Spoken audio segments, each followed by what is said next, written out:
Money on my mind, got my money in my mind, right? Money on my mind, got no time for the limelight. I'm from California, man, I guess we'll start with that. Banged out starter caps, glued to the cul-de-sac, looking like an artifact, trying to get their money back. Yellow jackets coming, mama about to have a heart attack. Southeast San Diego, we was at the heart of that. You moved about the hood, my nigga, you ain't want no part of that.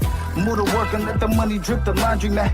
I pray to God the homie get his little daughter back. So many problems and it's not even a part of rap. So many suckers and they hating and they copycat. And life is bigger than these bitches that you hollered at. And if you bleed it out, I better get $3 back. And all I'm giving is the facts. Pay attention to the stats and never making mention of the jacks. Gotta keep the money stacked, work your way through the traps. Money motivated to the max. Money on my mind, got my money in my mind, right? Money on my mind, got my money in my mind, right? Money on my mind, got my money in my mind, right? Money on my.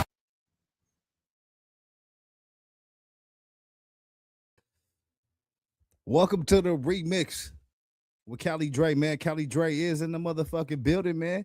Listen, I had to pop out tonight, man. I'm on a real late one tonight, but the game was on, score was on. I had to get in there and get my 1-2s in while I could, man. Now it's my turn. You know what I'm saying? Now it's my motherfucking turn, man. But I wanted to spend some time, man, going through this Karmelo Anthony case and what we know so far, because it's just a lot of emotions and a lot of things that's going on, man. I like to stick to the facts and be factual with the whole thing, man, as much as possible. And that's what I try to look at, man. You know what I'm saying? That's what the fuck I try to look at, is just the facts in this motherfucker, man. That's it. And when I look at the facts, it does point like it would favor Karmelo, but the thing that throws me is the witness testimony. And the witness testimony, people would say the kids are lying. And, there were some inconsistencies in their statements. They're young and it's been over a year. And so, I mean, that's kind of understandable a little bit. But what they were all pretty consistent on, it was about 3 facts: that Karmelo was picking a fight, that Karmelo was the aggressor, and that they don't believe that it was self-defense. And those are the things I can't square in my mind when you look at the overall facts of, Karmelo being approached by 2 individuals, a push being initiated by Austin Metcalf. So there's definitely clear, based off the report, there's definitely clear things where you would point to and say, well, man, like, this on Austin's behalf is most definitely initiating bullying and a bunch of different things. But that's why it shocked me so much when I heard that out of like 21 witnesses for the prosecution, and I believe a couple of the defense witnesses, they all said that Karmelo Anthony, I mean, they didn't feel like it was self-defense. And so that was the shocking thing for me. And I'm gonna play some of that back, man, because it's a lot of speculation. It's a lot of, a lot of things being thrown in the air. People are emotionally charged, but I'm just trying to look at the facts of what's going on in the case. You know what I'm saying? Shout out to Nate, said it in the building. Yeah, man. What's up with you, man? Appreciate you for rocking with your boy, man. Finna talk about this Karmelo case, man, because again, it's really emotionally charged. And I'm on Karmelo's side. You know what I mean? I want Karmelo to get off of this, man. But I also have to listen to what the testimony is. I can't just base everything off what I think.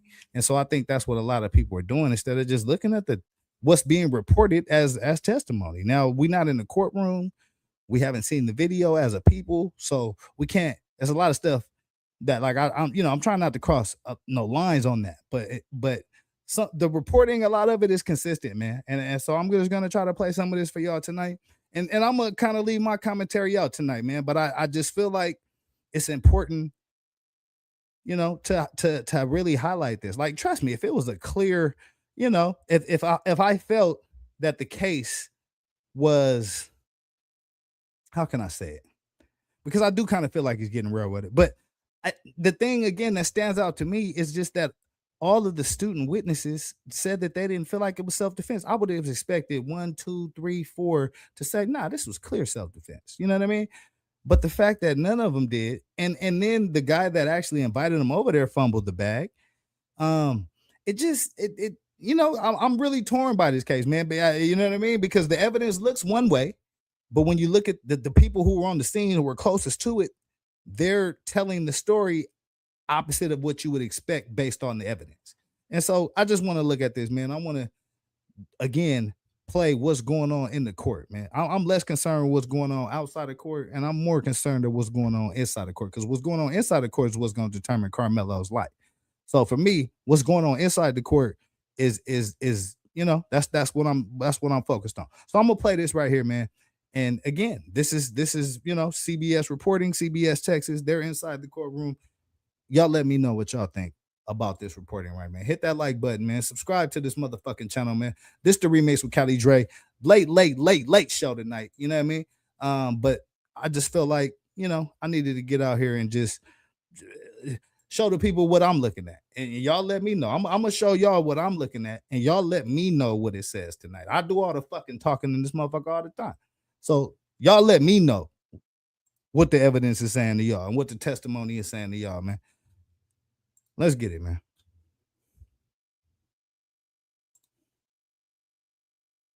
Students who witnessed the fatal stabbing of Austin Metcalf backed up the state's case during testimony in the Carmelo Anthony murder trial today.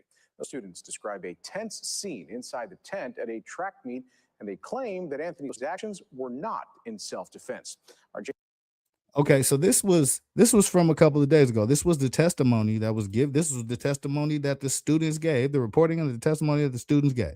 So I want y'all to listen to this, man. And y'all let me know what this is saying. Describe a tense scene inside the tent at a track meet, and they claim that Anthony's actions were not in self-defense.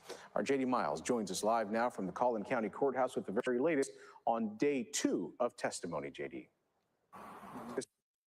Ken, this was the most painful day of the trial by far for the family of Austin Metcalf. That's what his father, Jeff Metcalf, told me. The parents watched police body cam videos that captured the lifeless body of their son receiving CPR, while in the background you could hear the haunting wails of his twin brother, Hunter, who was also at the scene. Now, prosecutors also presented for the first time, we got to see the 5-inch folding knife that they submitted as the murder weapon. And we've heard from Okay, so first he got that wrong. You know what I'm saying? He got that wrong. It's actually a 3-inch folding knife. But I want to get to like what they're saying inside the courtroom. So y'all pay attention to this, man, and y'all let me know what y'all think. testified, I remember people confronting Karmelo and saying, "You shouldn't be here. You probably should leave our tent." I also said you should leave. Prosecutor, was it aggressive? I don't think so. I remember it getting more aggressive. I remember Karmelo refusing to leave and Austin saying, "You need to leave," and Karmelo saying, "Touch me and find out."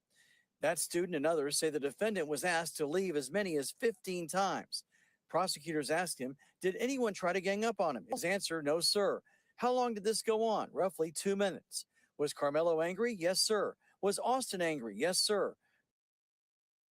Okay, I'm gonna pause the video right here. Now, this is again according to CBS News Texas. Who knows if they got it right or not because the official transcript has not been released.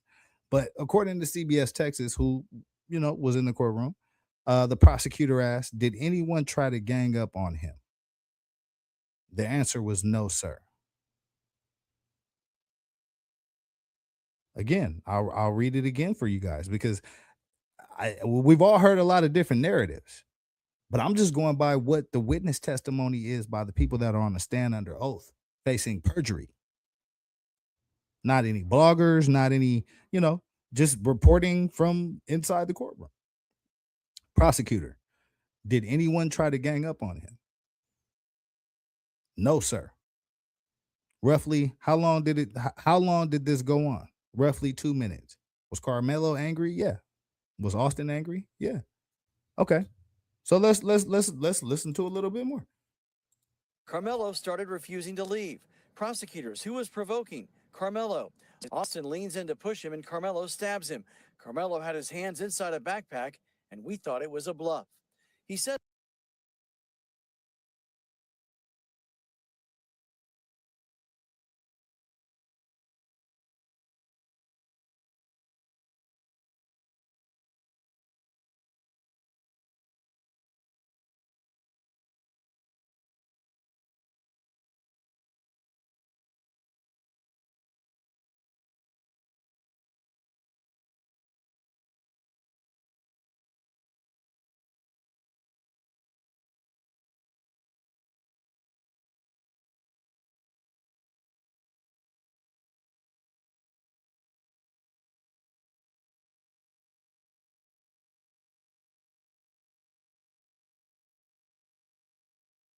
Ah, man, I'm on mute. Y'all couldn't even hear what I'm saying, bro.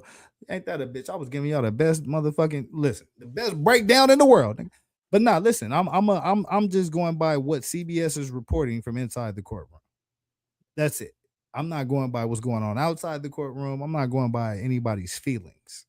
I'm just going on by what's being reported in the courtroom. And that's why I make the determination that I make. Again, the prosecutor, did anyone try to gang up on him? No, sir. All right, let's go to the next set of clips. Let's go to the next clip. Witness. Karmelo started refusing to leave. Prosecutors. Who was provoking? Karmelo. You know what I mean? And this is what all the witnesses attested to. That's the most surprising thing to me because, again, the facts of the case look a certain way to me. They look like, Karmelo was being attempted to being bullied and two guys came up to him and he felt like one of them put his hands on him and he felt like he had to do what he had to do. So that's what the evidence looks like to me, and I've been very clear about that. But again, what shocks me the most in this case, a lot of things shock me in this case, right? The speed of the case. They're going real fast. That's shocking to me. Not no black people on the jury. I've been speaking that since I heard about it. But now what's shocking me is, again, out of the prosecution called 21 witnesses. I would imagine most of them were kids, most of them were the students. They all said it. They're all saying this same thing right here. Who was provoking? Karmelo. I'm gonna play a little bit more. Choosing to leave. Prosecutors. Who was provoking? Karmelo. Austin leans in to push him and Karmelo stabs him. Karmelo had his hands inside a backpack and we thought it was a bluff. He says he and others didn't believe Karmelo would do anything because they live in a, quote, safe community. Austin fell down the bleachers onto his back and he got up. He lifted up his shirt where his chest was all bloody and he said, "I think I got stabbed." Prosecutor, did he say anything? I think he said, "Oh my God." Another student, Jalen Matthews, backed up the state's case when prosecutors asked him, did it look like Austin was trying to pick a fight? His answer, no, sir. Did it look like Karmelo Anthony was trying to pick a fight? Yes, sir. Did this look like self-defense to you? Hold on, I'm gonna spin this back because this is one of the witnesses now. This is from one of the witnesses. I want to be very accurate when I describe this. So when people finally double back and watch my video, they know I did a thorough job. You feel me?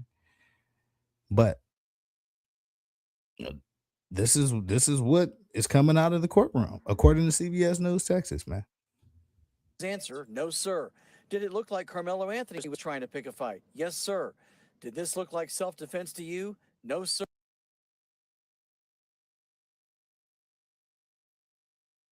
Yeah, that one's damning too, but we're gonna spin it back a little bit, man. Because again, I'm just about what's going on inside the courtroom. Did it look like Austin was trying to pick a fight? The prosecutor asked.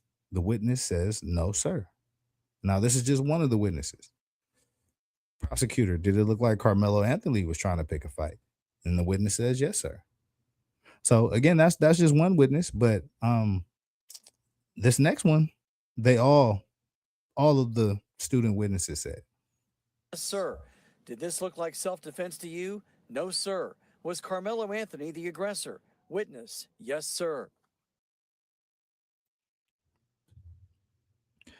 So again, I'm just, people can be as upset as they want with me at my opinion on this case.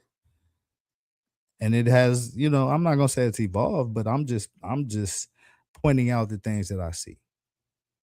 And it's just very, I've never seen a situation where two people come up to try to be the to seemingly be the aggressor and everybody else blames the person where who was pushed in the first place. You know what I mean? So that in itself is just is crazy to me, but that's what's happening in this case. All of the student witnesses that were there are saying, pretty much the same thing as when it comes to these key points. There was some discrepancies on other things, but on some of these key points there wasn't, especially this one. from what I understand, the prosecutor asked each of the student witnesses this line of questions. Did this look like self-defense to you? The witness says, no, sir. Prosecutor, was Karmelo Anthony the aggressor? The witness says, yes, sir. So I can only go by what the witnesses are saying, man. Like, and granted, a lot of them were prosecution witnesses. They probably were on Austin Metcalf's, school or his team or his friends. But I would have expected at least one person to answer these questions in favor of Karmelo Anthony, and that's just not what's happening, man. And so, based off CBS News Texas, now if anybody else is reporting some other different stuff, then I mean, send it to me. You know what I'm saying? But I just wanted to revisit this because I played this on Saturday, and this is, of all the things that I've seen, this is some of the how can I say it? They were the ones that actually like wrote down what was going on in court, what they were saying, what was the answers. I didn't hear a lot of other outlets doing that. So, I mean, if they're wrong, then let's fact check them as well. But this is what they're reporting. Let's see what else is on here.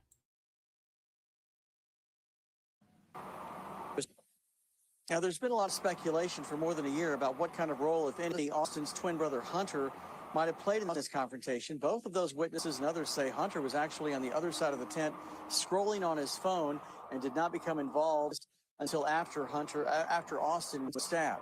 Now, there are more. Okay. I mean, I find that again a little bit hard to believe. I mean, if your brother's in an altercation, yeah, who would you be calling at that point? But I mean, again, that's what they're reporting. All the witnesses are saying, and even in Hunter's first statement, or one of his first statements, he admits that he didn't see the stabbing. He said he had to whip around, because I kind of highlighted that language that he used. He said he had to whip around. So I was, asking, what did he have to whip around from? But this case has a lot more unanswered questions than answers, in my opinion. But just from, again, the reporting inside of the courtroom that I can find, that was the witnesses' accounts of what happened, man. So you can take it for what it is, but that's what's kind of being reported, man.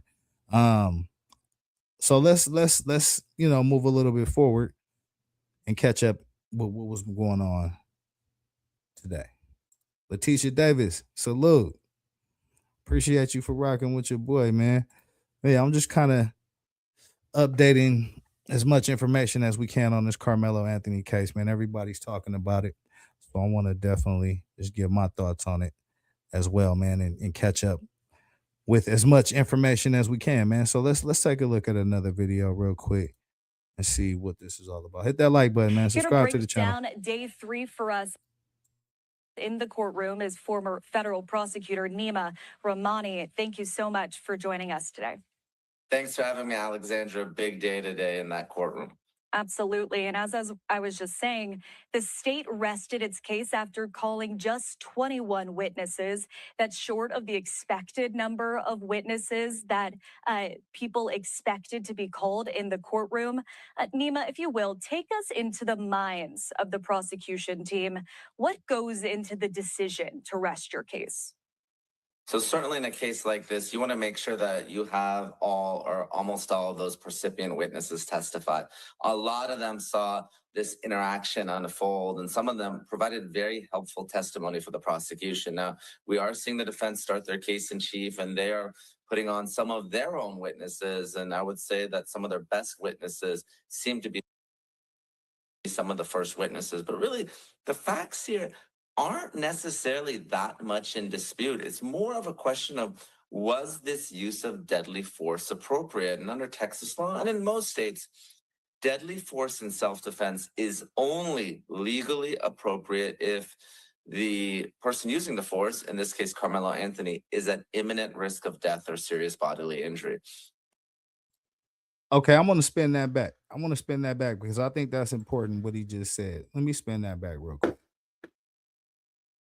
Appropriate if the person deadly force in self-defense is only legally appropriate if the person using the force, in this case Carmelo Anthony, is at imminent risk of death or serious bodily injury.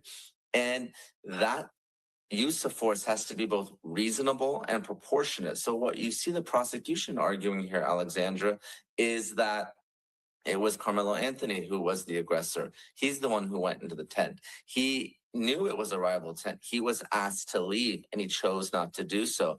And he brought a knife to a proverbial fist fight, even though it was more pushing and shoving. Of course, the defense is painting a very different story. They're saying that it's not uncommon for rival team members to go into opposing tents. And it was raining. And in fact, Anthony seemed to be invited or maybe even welcome. So a very different story being portrayed by the defense as they start their case in chief today on a rare court day on a Saturday.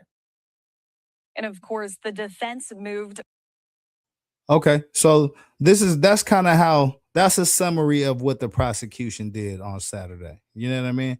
I think that's a pretty good summation of what happened on Saturday, man. Let's check in. Let's check in today and see what's going on today.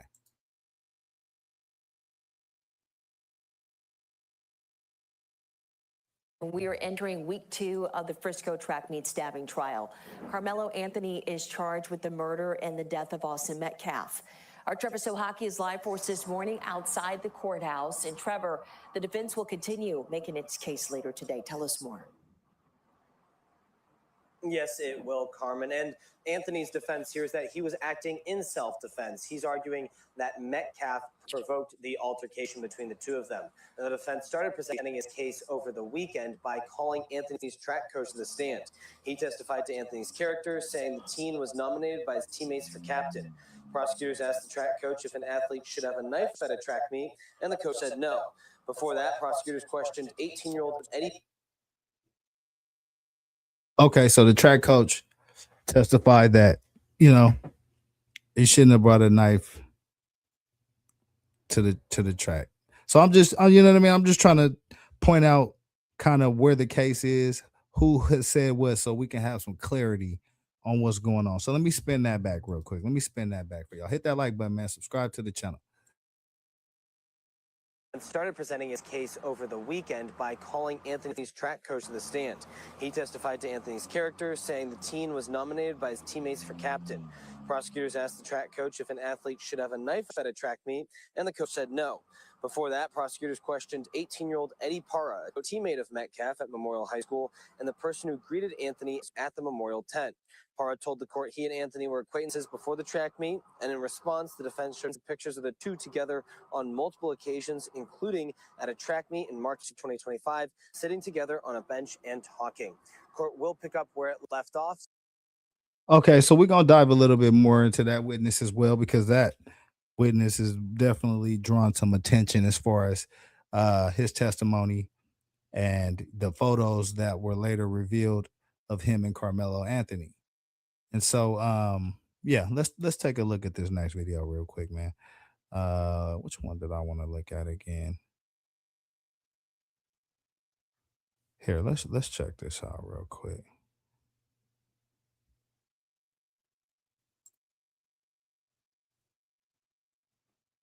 Hit that like button, man. Subscribe to the channel. A major twist in the Carmelo Anthony murder trial. The jury will soon decide the fate of the former track athlete accused of fatally stabbing a fellow competitor at a Texas track meet. Was it murder or self-defense?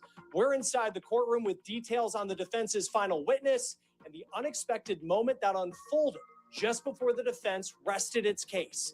We're on the case, presented by Law and Crime. I'm Chris Stewart.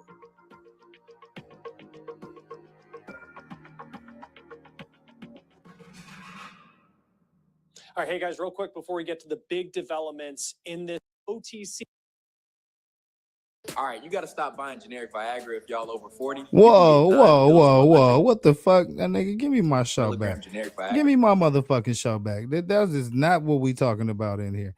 That is not what we will be talking about on any motherfucking night. Seen this year. Let's get back to this real shit. Joining us now, just was inside the courtroom, now outside to talk with us, Cody Thomas of Court TV. Thanks for sticking with us again on this one. Take us inside the moment that the defense rested in this case. Yeah, Chris. So, they called 3 witnesses during the Saturday session. They did do court on the weekend 2 days ago. 3 witnesses then. They came in today, did 3 witnesses this morning. And then, of course, we go on our lunch break. Just a regular old hour and 15-minute lunch break. I pop out here, do some television, go back in. And, mind you, Chris, we've talked about this. This judge has been very prompt. We're supposed to be back in at 12:30 p.m. local time, Central Time here in McKinney, Texas. So we get back in there, 12:35. All right, 10 minutes, 15 minutes go by. And so, all right, half an hour goes by. Long story short, Chris, we end up waiting for an hour and 45 minutes before something happens. And as we're sitting there, the only people we see go inside this courtroom are the Anthony family, his parents. And so, of course, the speculation starts running. Are they negotiating a plea deal? Is he going to testify? What are we waiting for? Because this is abnormal. This judge has been very prompt. He's been very on time and very, a stickler about being inside the courtroom when he says to be inside. And so we get back in there. We're, awaiting this big imminent moment, what it might be. And then the defense says they're arresting. No colloquy, no asking if he's going to testify and him responding or anything like that. We didn't hear him speak. But the defense is now arrested. The state not putting on a rebuttal. The state rests. So that's where we're at now, Chris. And then the jury will have the case tomorrow, of course, following closing arguments and the jury instruction. And then they'll get the case and start deliberating. And the judge also pointed out that they will be sequestered, meaning they will not be able to go home for the duration of this deliberation period. They'll deliberate as late as, 10 or 11 p.m., the judge said. And then if they decide to call it quits, they go back to a hotel to which the hotel's televisions and phones have been removed out so they can't have access to, news stories and things like this. So it'll be a very interesting thing, Chris, but it was definitely a surprising moment that they rested, pretty early. We expected this trial to go through. Yeah, I think everybody is surprised that the defense only called 6 witnesses and that they rested after I'd say maybe a day of testimony and a day of presenting their own witnesses. And that's another strange thing that's going on in this case to me. You know what I'm saying? It's a lot of things. But again, I on the same breath, I have family that is fighting a case in Collin County as well. So I fully understand what's going on in Collin County and how they most definitely gonna railroad you all the way to the end if they can. That's without a doubt. 'Cause my family got caught up on some light charge, and not that light to mid, but it proved to be light, and they were still trying to press a felony. So I know how Collin County get down firsthand. Please believe, take my word for it. But it's that's not even like what's surprising to me. What's surprising to me is just all the witnesses came out and saying what they said. And they didn't believe it was self-defense. They believed Karmelo was the aggressor. They believed that Karmelo was trying to pick a fight. That's what the witnesses are saying. So I'm concerned about what's going on inside the courtroom, man. It that's what affects Carmelo's life to me. Not what's going on outside the courtroom, man. The outside part is for the national media to focus in on and motherfuckers to, do their thing as far as building their channels and all that shit. But what's going on inside the courtroom, that's what matters, man. So that's what I'm trying to figure out. That's the details we trying to extract from this, man. Hit that like button and subscribe to the channel, man. Friday or Saturday, which it still could. We don't know how long those deliberations could be. But here we are on Monday, just the 4th day of testimony, and both sides have already rested. Yeah, I think it was roughly 21 witnesses for the prosecution, and it was over like 2.5 days that they presented their case. And then you have a total of 6 witnesses for the defense. They started to present their side of the story on Saturday in the afternoon. And then here we are. I mean, we're recording this just before 3 o'clock Central Time, and they're done. What stood out to you today? I know they called a couple of track athletes to the stand as well as a police officer. Walk us through one of these final witnesses and what they mean for the defense in this case. Yeah, again, 3 witnesses here, Chris. The police officer is really short. It was only 10 or 15 minutes. And the point that he pretty much made is that it is not illegal to carry a 5.5 or below a 5.5 inch blade knife into a stadium. While it might be, against school policy, it's not criminally illegal. The blade has to be less than 5.5 inches, though. So he pointed that out, and that was pretty much the crux of his testimony. But one of the witnesses today, Chris, one of those athletes who was there, was testifying, of course, about the rain. Everything we've heard about this rain, and as part of the defense narrative as to why Karmelo was under that tent, trying to get out of the rain, which makes sense. He talked about when the rain started, him, Karmelo, and like 2 or 3 other students went to the dugout, a baseball dugout that's right behind the stadium to get out of the rain. And he said they were only there for a few minutes before a coach came and told them they couldn't hang out there. And then as they were walking back from the dugout, this student says that his coach, he was on the 4x1 relay, told them to start warming up. And so they all go there, him, Karmelo, and everybody else go down to the field to start warming up. And he says, they're doing their thing, stretching out, running up and down the tracks, just warming their legs up and everything. And then he says he sees Karmelo go up into the stands. And, him and Karmelo, he knows him. He's known him for a while. That's, his friend on the track team, a teammate. And then he says he's out there warming up, and he starts hearing some sort of commotion under the memorial tent. And so. Okay, so the witness that he's describing right now, I believe his name is Eddie. That's the witness that has, a lot of people talking as far as his testimony and the inconsistency of it, and what he saw versus what the tape showed and where he was at relative to what the video showed. And so let's pay close attention to this portion here, man. Hit that like button, subscribe to the channel. So he says, he's not quite sure what was going on. Was it, people that knew each other horsing around? Was it, a fight about to break out? He just wasn't sure, but it was loud enough and enough commotion to be concerned. And then he eventually saw Karmelo, and he described it as, sort of being kind of surrounded in his initial police report, as a police interrogation, the answers he gave police once this happened. He described it as Karmelo as being surrounded. So he walks us through how he was. Okay, so again, that's one definitive description that kind of describes the conditions that Karmelo was looking at, right? This witness, who they say may have been his friend, acquaintance, he's saying in his initial police statement, he's saying that Karmelo was surrounded. And so I take initial statements that people give right after an incident happens with a lot of weight, because they right there is fresh in their mind, and they probably, so much adrenaline and everything going, they probably not gonna lie in that situation. Or they don't have enough time to come up with a good enough lie to make it believable in that situation in most cases.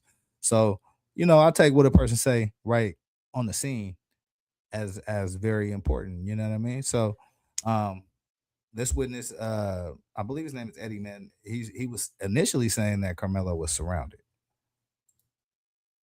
Walking towards the bleachers from the grass, about the 40-yard line, he said he was on towards the bleachers, just to see what was going on. He's turning back to see if his teammates are realizing what's going on. And then he sees, a bunch of students scatter. That was his testimony. And that was, of course, the moment that the stabbing happened. Now, under cross-examination, the prosecutor hopped up and showed that surveillance video yet again. And he kind of challenged what the kid was saying. The surveillance video had all kinds of angles. We have the angle on what happened, and then we have the angle that we actually saw of where this kid was on the field warming up. And they're playing the video, and it gets to the point, and the prosecutor literally goes, boom, this is the stabbing right here, and then he paused it. And then it shows the kid and another collection of runners not walking towards the stadium. So pretty much challenging what the kid had said. And then he talked about how he had interviewed the kid, weeks before pre-trial. And he said when he showed him that video, the kid agrees that, some of his accounts didn't line up. Some of them were just plain wrong. And the kid agreed to that on the stand. So that was very interesting. And then, of course, on redirects, the defense comes back. Yeah. So this is one of the witness. This is the witness that a lot of people are honing in on, right?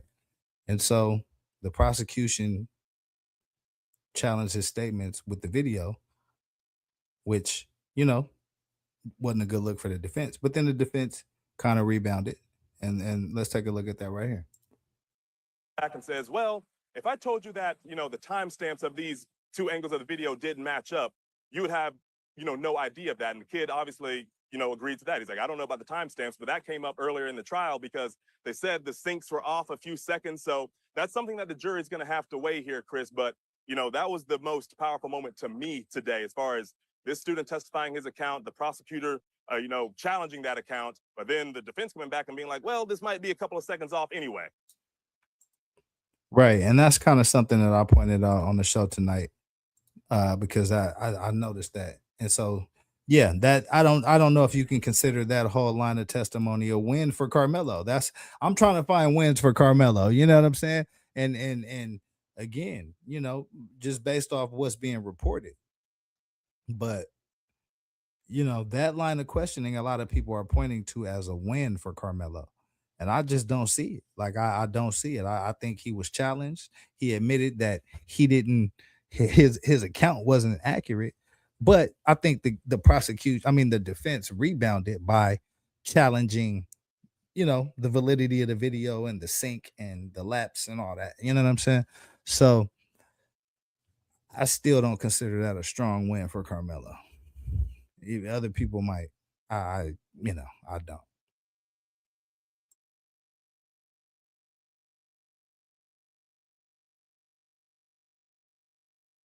Video, right? From kind of perched up on the top of the stands of this football stadium. I know you've seen it. It hasn't been released to the public. And it like at the time that it was presented, which I think was on the first day of this trial by the state, like we were talking about it not being the most like compelling video because you don't really see a lot.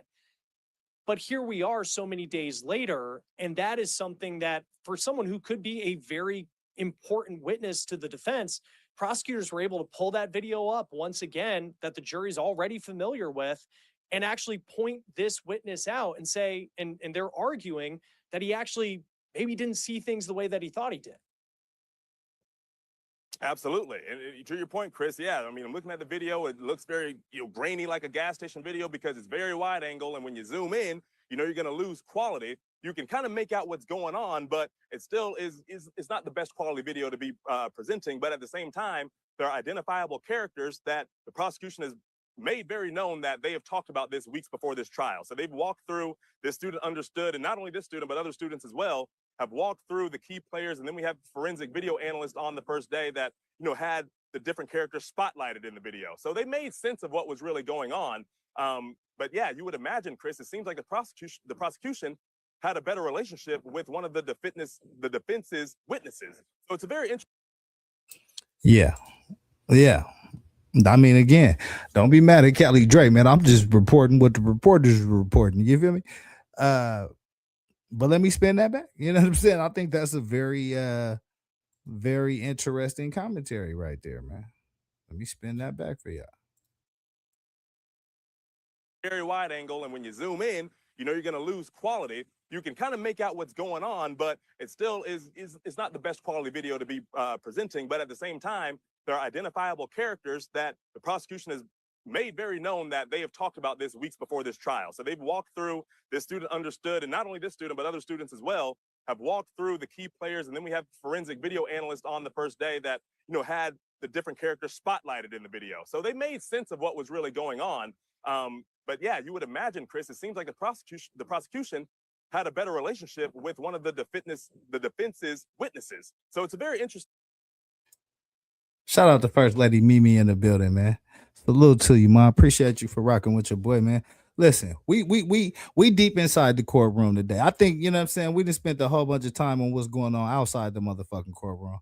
But I'm more interested in what's going on inside the courtroom. And so that's what we're trying to break down tonight, man, and trying to see if we can get some facts and any kind of information that we can get. But I'm also illustrating just kind of how, the information is being conveyed to me and why I believe it's an uphill battle for this young man. So yeah. I mean, let me spin back what he just said. I think that's very important. You know what I mean? Let me just spin back what the fuck he just said. Yeah, this is the night y'all gonna tell me. I'm not gonna do a whole bunch of motherfucking talking. Y'all tell me what y'all hear. I'm just presenting y'all what's out there. Student understood, and not only this student, but other students as well, have walked through the key players. And then we have forensic video analyst on the first day that, had the different characters spotlighted in the video. So they made sense of what was really going on. But yeah, you would imagine, Chris, it seems like the prosecution had a better relationship with one of the defense's witnesses. So it's a very interesting thing to see play out and then have the defense case end this abruptly. Yeah. Yeah. So again, this is the description of the law and crime on Case Network. You know what I'm saying? They may have it wrong, right? But again, I'm looking for wins for Carmelo, and it's very hard to find. Like I'm not against the young man. When I look at the facts, it looked like he getting bullied to me, and he most definitely had right to defend himself. But the witnesses aren't saying that. And that's the crazy part about this. None of the student witnesses said that. They said that they don't think it's self defense. They think Carmelo was the aggressor. They think that Carmelo was trying to pick a fight. So that's the confusing part about this for me. And that's why I'm on here trying to break this shit down, because it's not like I don't know everything, not on this shit. Like I'm in Cali. I'm just trying to get good information. You feel me? But the information I am getting, it's not looking good for Carmelo, man. I gotta be honest, man. I'm rooting for the young man, bro. Like it ain't, everybody's so emotionally charged on this shit. If you're not rocking with their opinion, they on your ass type shit, and that's fine, that's cool. But I just think it's important to pay attention to what's going on in the trial, man, and let's not lose sight of that, because that's what's most important. You feel me? And it's best information we can get, because we ain't in the courtroom. You know what I mean? Yeah, and now they head into closing arguments, and you kind of step back and you think, like, what is the defense of this case? And like one of the questions that we've talked about, and it's come up a lot, is like, why does he have a knife at a track meet? And it seems like, just based off this police officer, and I believe the blade was 5.5 inches or more, then that would be a weapon you're not allowed to have. The blade in this situation, I think, was 3.5 inches.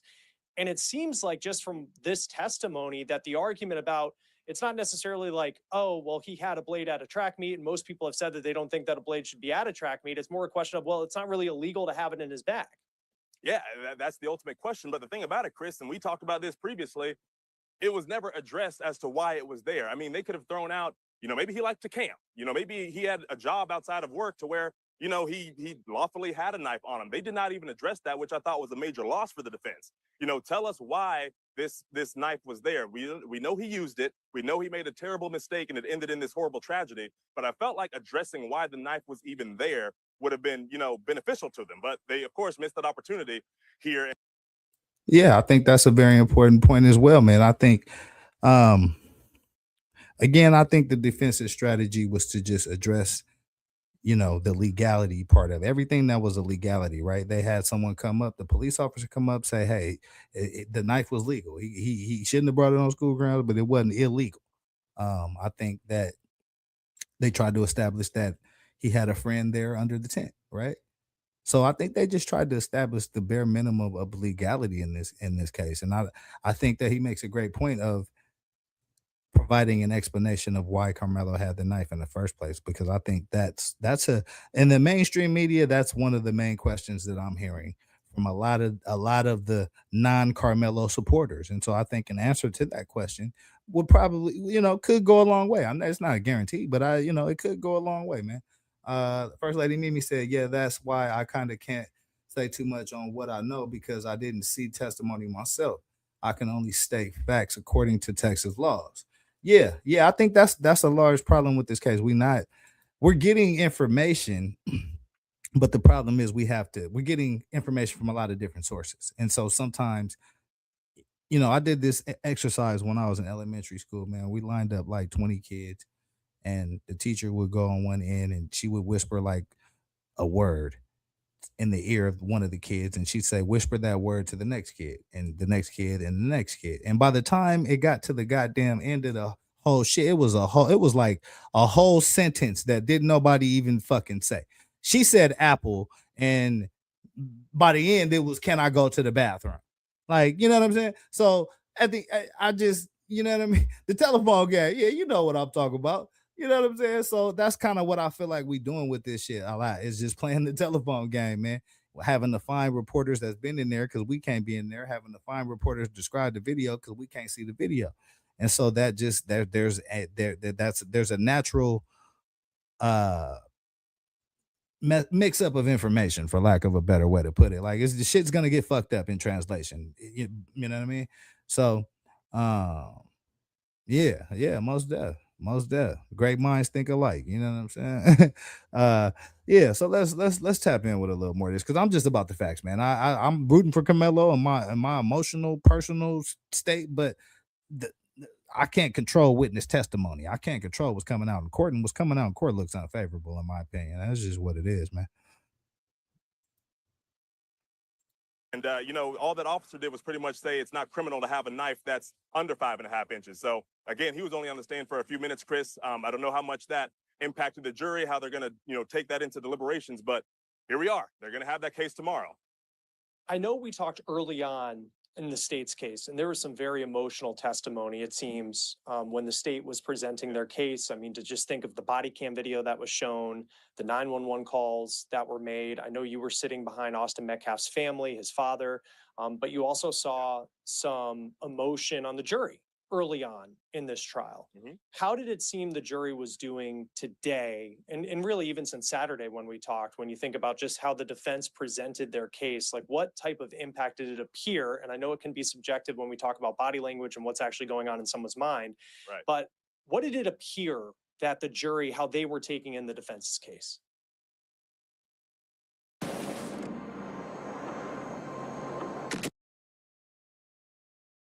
Hit that like button, man. Subscribe to the channel, man. It's the remix with Cali Dre. We're breaking down this Carmelo Anthony case as best we can without all these fucking commercials and shit.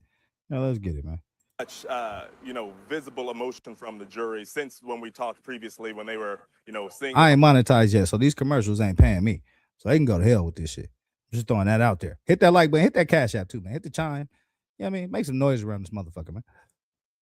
Body cam, they weren't even that emotional, or at least I expect them to be more emotional when they saw photos of Austin Metcalf on the autopsy table. They saw 2 photos of him on the table, then they saw 2 photos of his heart actually removed from his body as the medical examiner was explaining, the injuries and the severity of those injuries. But since then, they've just been very focused. It seems like they're laser focused on everything that the prosecution and the defense are presenting, both narratives. No matter what the narrative is on either side, they're really laser focused. Like I look at them, I look across the courtroom to see, what the vibe is among, what the aura is, the atmosphere within the courtroom. But since then, for the past couple of days, Chris, they've just been very honed in, very serious, very stoic, just taking all the information in, which rightfully so, because this is a child's liberty at stake here, of course. Of course, we have a victim here that's no longer coming back. We have, again, a 17-year-old's liberty here at stake, a sad thing all around. So they want to take all the information in to make the most educated, fair decision that they possibly can, of course. First Lady Mimi, I think, brings up a great point. She said, Bello looks super fragile and scared, though, so I doubt if he was starting anything. You know what, man? Everything in my, listen, First Lady Mimi, everything in my spirit, everything in my holy black spirit, First Lady Mimi, is telling me that just by all the actions, like he was scared. It was a split second reaction type of thing. It was, a fearful reaction, a self-defense reaction, but it didn't scream intent. It didn't scream, I'm going overboard to try to get this guy out of here. You know what I mean? We had an altercation. I poked him once. I ran to the coach. I told the coach I did it. I told the police I did it. So to me, that ain't malice. That ain't, some horrible intent that they're trying to paint in the media either. You know what I'm saying? I just look at the facts and look at it for what it is, man. It's just like, it was an accident, man. Really, like it was just an unfortunate accident, man, between some kids that shouldn't have happened, man. And unfortunately, both sides took a loss. Or, one side took a huge loss because Austin's not here. And it looks like Melo may, end up losing some time on his life as well behind this shit. I'm just being real, you know. We can hope against hope that he walked free, but it ain't looking like that. You know what I mean? To me, it ain't, and trust me, I'll be the first nigga to tell you. And if it was a, there are some things I think are questionable that's going on, and I've pointed them out. But it's hard to say. Like I've never seen the trial really go this fast. Like I've never seen them try to put in work on Saturday to put a nigga in jail. That shit strikes me as crazy. There's no black people on the jury. I mean, sometimes that happens, but it's definitely, I think, not in Melo's favor, in my opinion. I could be wrong, but that's just my opinion.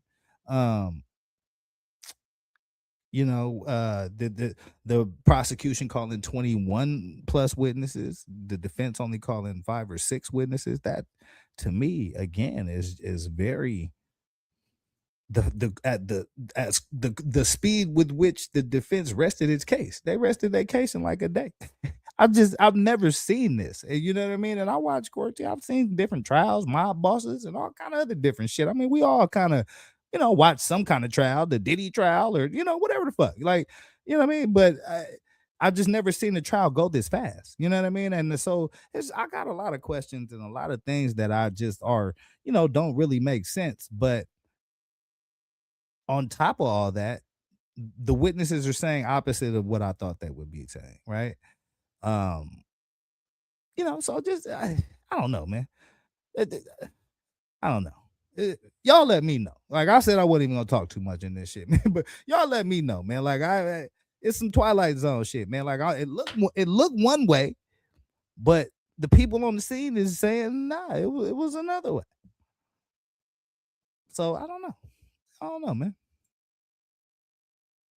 And I know you talked about just how stoic Carmelo Anthony seemed, that his family seemed throughout the entire trial. Yeah. Just as his family was going back into the courtroom, was there any sense of emotion that you got from his family, maybe today in the courtroom as well? I did not, Chris. It's been the same story for the past 4 days. Today's day 4 of testimony, and again, very serious, very stoic. It's of course it's a grave situation that they're dealing with. Their son could go away forever. I mean, Carmelo was a son. Carmelo was a brother. That's their son. That he has loved ones as well. And they're taking in all these these allegations against him just as in real time. So, but I'm looking over at them as they're walking back in that courtroom, and they were just also very serious walking back in. I looked at them when we finally got back in after that hour and 45-minute break, still sitting over there, father's arm around. Here, I'm gonna skip past a little bit of this, man. I would expect them to be that. Let me see if we can just get some more facts or details or something, man. Because I got nothing. Man. Also said they felt Carmelo was in the wrong. And the thing about that witness, Chris, they got People who had testified that, they saw commotion let's listen and all to of this. this, and Let's maybe listen to they this. even witnessed this push and thought it was a forceful push from Austin Metcalf. I don't know if there was ever a witness and that looked to the jury and kind of similarly on the defense's side said that they believed that this was self-defense. I got one challenge for you. Try Whisper Flow. I got one challenge for you. Get the fuck off my show, man, so I can cover this Carmelo Anthony shit, man. Hit that like button and subscribe to the channel. I was just finna kill y'all with a great point. But nah, man, this guy had to come fuck it all up. Here, let's spin that back, man, because I want to hear what he has to say on this. That they did not believe that this was self-defense. And everyone left. We went back in for maybe a collective 5 minutes. So I'm sure, they're dealing with the gravity of what's really going on. Again, like you said, subjective. We don't know what's going on in people's minds. I'm sure there's all kinds of mental gymnastics going through their minds as well that may not be presenting outwardly. But again, they're sitting there just stone-faced, just taking it all in like everyone else. Yeah, we'll see. Letitia Davis said, what's the law as far as if they don't prove first degree, do he get a lesser charge or not guilty? That's a great question, man. It pile that on to the pile of questions we already got. Like I've heard different things, right? We heard Skull Gang Toy tonight say that if they don't prove murder, they can't come back and hit him with the manslaughter. But I've heard reporters today say, they most definitely can come back for that manslaughter. I've heard people say they shot for the M1 just, to fall back on that manslaughter. So that's a great question, man. That's a Texas law thing, man. I mean, we can look it up. I mean, shit, let's look it up. That's what the hell we here for, man. That's why they call this the remix with Cali Drake, because it's my motherfucking show and I can look this shit up. So let's look it up, man. Texas law about. Yeah, I'm high. I done forgot the motherfucking question already. I'm high as shit. I gotta go back and pull the damn message up again. Okay, so you said what's the? Okay. So if they don't prove first degree, can they get him on? Can they double back and get him on manslaughter?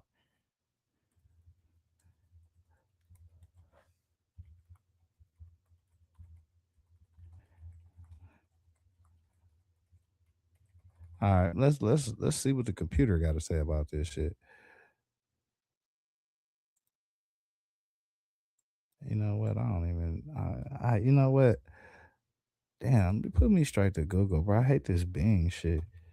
Bing don't give you no answers, nigga. I need answers right now. I'm live in the middle of the motherfucking show, man. I need answers, man.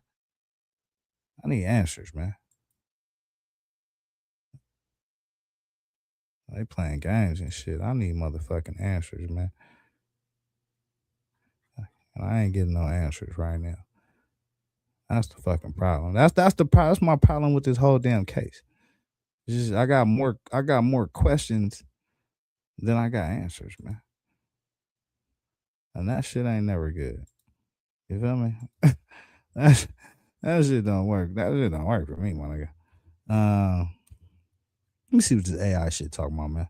So it says, under Texas law, if a prosecutor fails to prove intentional murder and intentional unaliving, a defendant can be convicted of or plead to a lesser charge of manslaughter. This often occurs when the state establishes that a death was caused by reckless behavior rather than intentional or knowing intent. So, based off what the AI review talking about, a defendant can be convicted of or plead to the lesser charge of manslaughter.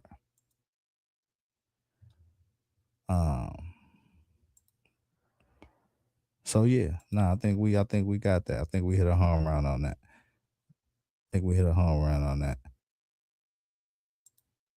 Shout out to the chat too, man. You know what I'm saying? We just breaking down what's going on inside the courtroom. You know what I mean? Because that's what's most important, man. That's what's going to determine the fate of this young man. You know what I mean? But yeah. So yeah, let's listen to a little bit more of this, man, because I think they're giving us some good details on this. See what the closing arguments are, for the defense, how they really present his side to the story, even though he won't be testifying himself. One thing I was thinking of today, just kind of like going through the notes, is just how many people on the state side of it bluntly said in court that they did not believe that this was self-defense. And then you look at some of the defense witnesses, and I didn't get a sense of even people who had testified that, they saw commotion and all of this, and maybe they even witnessed this push and thought it was a forceful push from Austin Metcalf. I don't know if there was ever a witness and that looked to the jury and kind of similarly on the defense's side said that they believed that this was self-defense. No, there's not one. 100% of these student eyewitnesses all said, one, they didn't think anything was going to happen.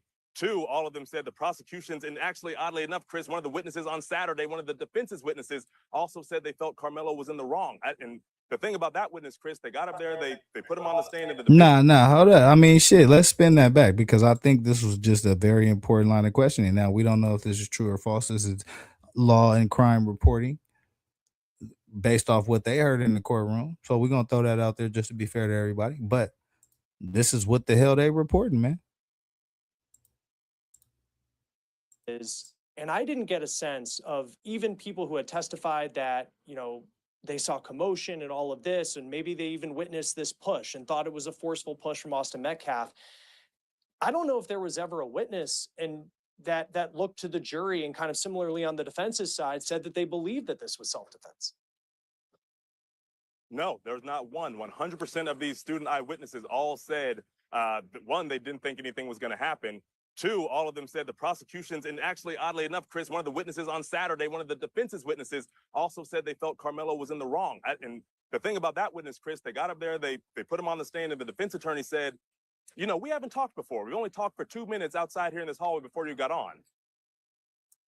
Yeah, I think this is all very impactful. I'm gonna spin it back just because I think it's just that impactful. I want y'all to hear what's being reported and what's being said because it looks one way, but that's not what's coming out of this courtroom for some odd reason. I can't explain it. I don't know what it is because I'm not in the courtroom, but the evidence looks a certain way to me, and I'm sure it looks that same way to y'all, but that's not what we're hearing.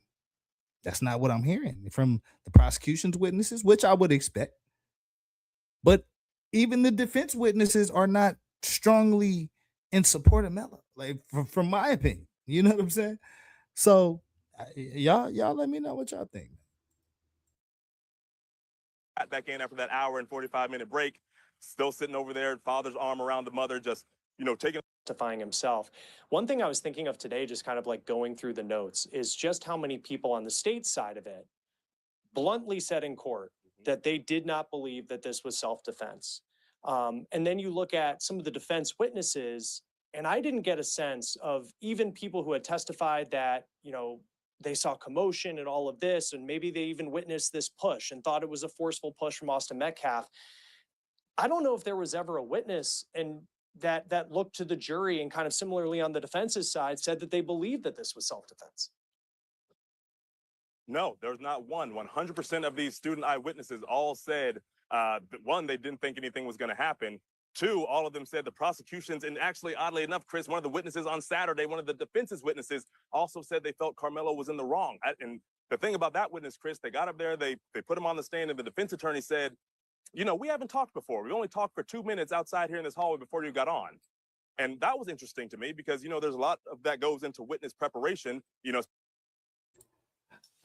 That whole line of just what they just said, it stands out, and it just stands out to me. That's why I played it so many times, and I hope that y'all hearing what I'm hearing, which is all of the witnesses basically felt like it wasn't self-defense, that Karmelo was picking a fight, and that Karmelo was the aggressor.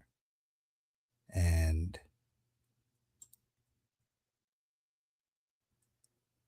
Letitia Davis said they all have a reason to lie. What's their reason to lie? What's their reason to lie? Because they under oath. This is perjury. If they lie, that's jail time. It's not like reporting, you know what I mean? And this is how I categorize evidence and testimony, right? If somebody's giving a report to your local news station or on my channel talking that shit, they probably lying like a motherfucker. Unless it's me, I'm gonna give y'all the rip. But if a motherfucker reporting to Congress, if he reporting to the FBI, if he in court doing some testimony, that shit is under oath, and that comes with perjury charges if you're not telling the truth. So I don't think that these students will risk that. Like I don't. I've been in high school. Motherfuckers are scary. Like they scared. They don't want to go to jail. You in high school. So I don't. I don't see it. Like I don't see them all lying. Now, did they all have some inconsistencies in their stories and stuff like that? Yeah, but I think you can explain that by just the amount of time that's gone by. It's been like a year. So I mean, they probably not gonna remember the story the whole same way. But they did agree on key points. And this is where the prosecution is kicking the defense's ass. And I need people to understand this because they called 21 witnesses who all basically answered the most important questions the same way. Right? Or they didn't dispute the answer. Was it self-defense? They all said no. Was Karmelo the aggressor? They all said yes. Was Karmelo trying to pick a fight? Yes. They're either answering yes or they're not disputing those answers. And even one of the defense's witnesses said the same thing. And so that's the part that just doesn't make sense to me. Like I would have expected, more people to have said, nah, this was self-defense. Nah, Karmelo wasn't, picking a fight. Nah, Karmelo wasn't the aggressor. But based off the facts we have, it just doesn't line up. So I don't know. Like I don't know. You know what I mean? But I don't think they're lying. I don't want to say they're lying because they teenagers, man. And I think these are skilled prosecutors, these are skilled investigators. If these kids were lying, they would be able to get to the bottom of this shit ASAP. Like I don't fuck with the police, but I mean, they get a lot more skilled. They catch El Chapos and shit. You know what I'm saying? So I mean, these high school kids, man, like, come on, man. I don't know. I don't know.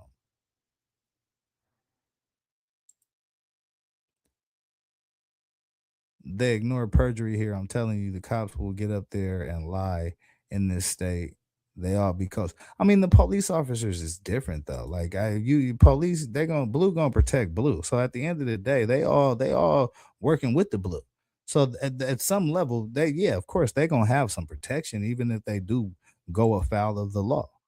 But high school kids, like nah, they don't got no kind of protections in there. You know what I mean? Unless their parents is connected or something like that. So I don't know. Maybe Texas is different like that, but I just overall, I think these are skilled investigators, and I think they will be able to get to the bottom of a lie, even if people, not scared of perjury, but I just, you know what I mean. I've been around a day or two, man. I just don't think high school kids is gonna be willingly and that, there was how many student witnesses were there? There were, had to be upwards of like 15 because they called 21 total. So I'm thinking maybe like what 15 of them was the teenagers, 10 of them. So, you know, they all agreed on the key points that are incriminating to Carmelo. That's the whole thing. And like you said, you would expect that because they're the prosecution's witnesses, but it's just like when the defense put up a witness, the prosecution broke them down. And that's what I'm saying. Like that the prosecution's kicking the defense's ass to me. Because I just, from what I'm hearing, the 21 witnesses to 5 or 6, that to me, that's not good. That's just not good optics. I need 21 motherfuckers up there saying, hell nah, he didn't do it. I need 22 motherfuckers. If they got 21 motherfuckers, I need 22 motherfuckers up here saying I didn't do it. Like that's a defense. You know what I mean? Like I just don't know what the hell they're doing. And I'm a pretty smart dude, but I don't know what the fuck they're doing. I don't know what the fuck is going on in this case. Maybe you know what I mean? Maybe Texas is just that different. That's why I choose to live in California. But there you go, racist parents. They are protecting them from they're protected for perjury. Yeah, the parents. No, trust me, I know about Collin County, man, and how small it is and how much of a buddy ass town it is. Trust me. Like I get all that. You know what I mean? I understand all of that. You know what I mean? Um,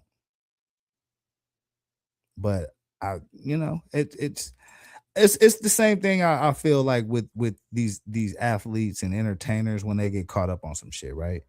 One girl comes out on you, like okay, it could have just been a bad night, right?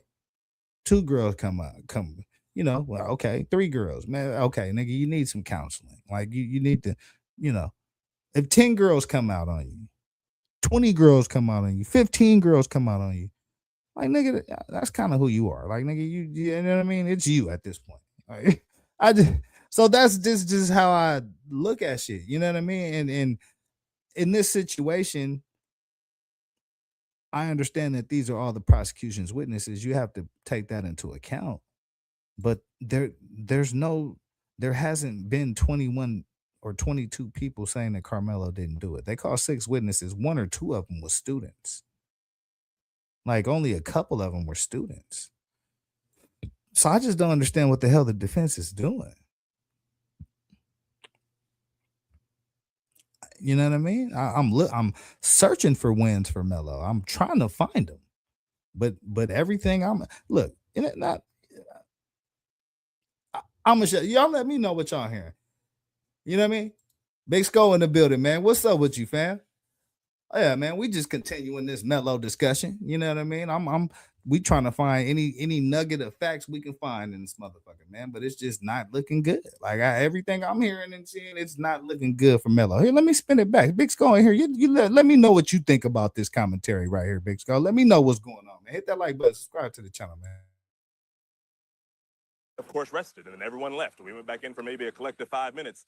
So I'm sure, their face is taking it all in like everyone else. Bluntly said in court that they did not believe that the defense, how they really present his side to the story, even though he won't be testifying himself. One thing I was thinking of today, just kind of like going through the notes, is just how many people on the state side of it bluntly said in court that they did not believe that this was self-defense.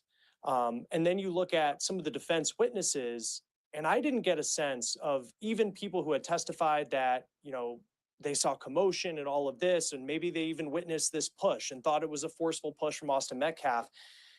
I don't know if there was ever a witness and that looked to the jury and kind of similarly on the defense's side said that they believed that this was self-defense.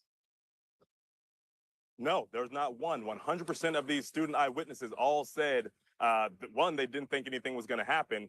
Two, all of them said the prosecutions, and actually, oddly enough, Chris, one of the witnesses on Saturday, one of the defense's witnesses also said they felt Karmelo was in the wrong. And the thing about that witness, Chris, they got up there, they put him on the stand, and the defense attorney said, we haven't talked before. We only talked for 2 minutes outside here in this hallway before you got on. And that was interesting to me because, there's a lot of that goes into witness preparation, especially with a trial with as high magnitude and tension as this one. So I thought that was very peculiar. And then so they walked through the situation and then the prosecution comes up there and the prosecutor's like, so we've talked more than 2 minutes. In fact, I was texting your father last night. So this would have been last Friday night. Oh, shit. There it go. There it go.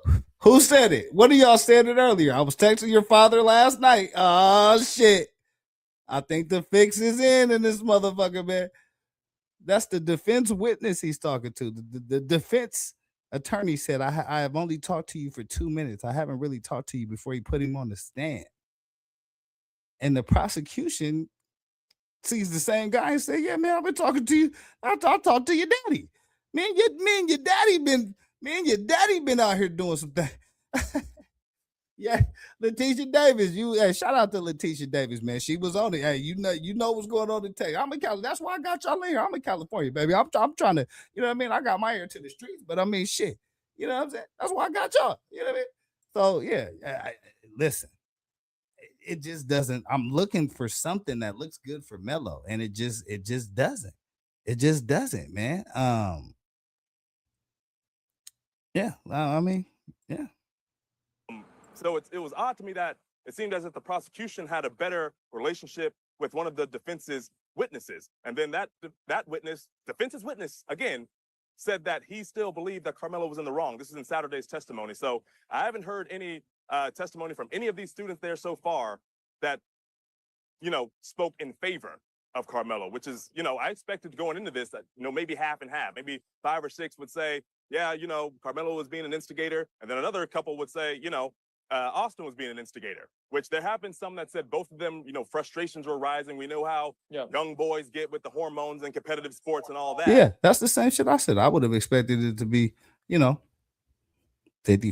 60-40, hell, 70-30. Give me 3 people. I mean, shit, they called 2 student witnesses, and one of them got broke down by the damn prosecution, bro. So I'm just being real about this shit. Like, I'm rooting for Melo. I'm pulling for the family, all that shit. But let's be real. I'm gonna spin this shit to the real level of why y'all fuck with your boy Cali Dre. Look, I'm gonna tell this nigga Melo, look.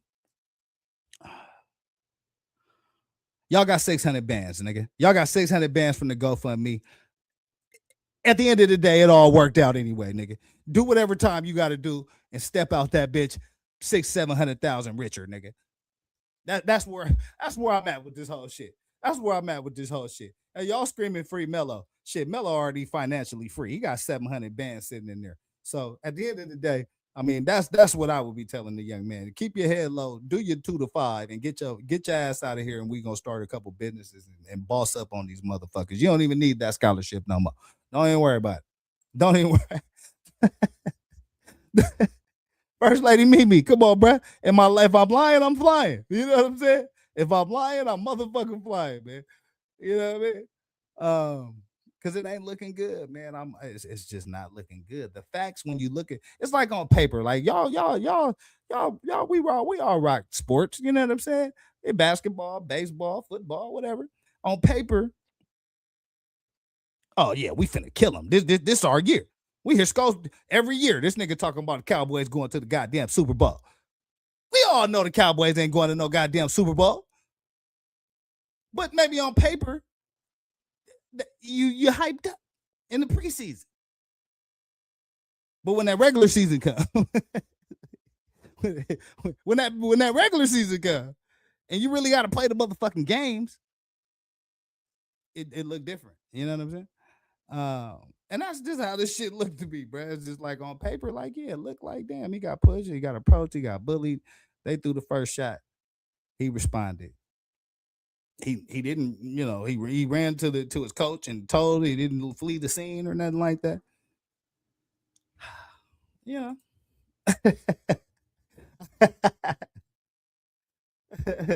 Hey, keep that up, girl. Keep that up. You know what I'm saying?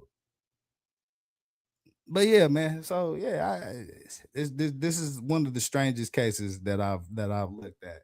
And like I said, a part of it, I show a lot of different missing cases and missing persons and different cases. We all cover different cases and stuff like that. But this is one of the strangest things ever. Because like I said, on paper, it looked like it's a clear cut, you know, type of thing, man. But either the prosecution is just way, he's one step of the defense right now. He's like one, in my opinion. The defense is scrambling right now. Like I'm just looking at what's being presented. The defense is scrambling right now, man. I in my opinion, 6 witnesses to 21. Like that's the first sign right there. And then you only defend me for a day.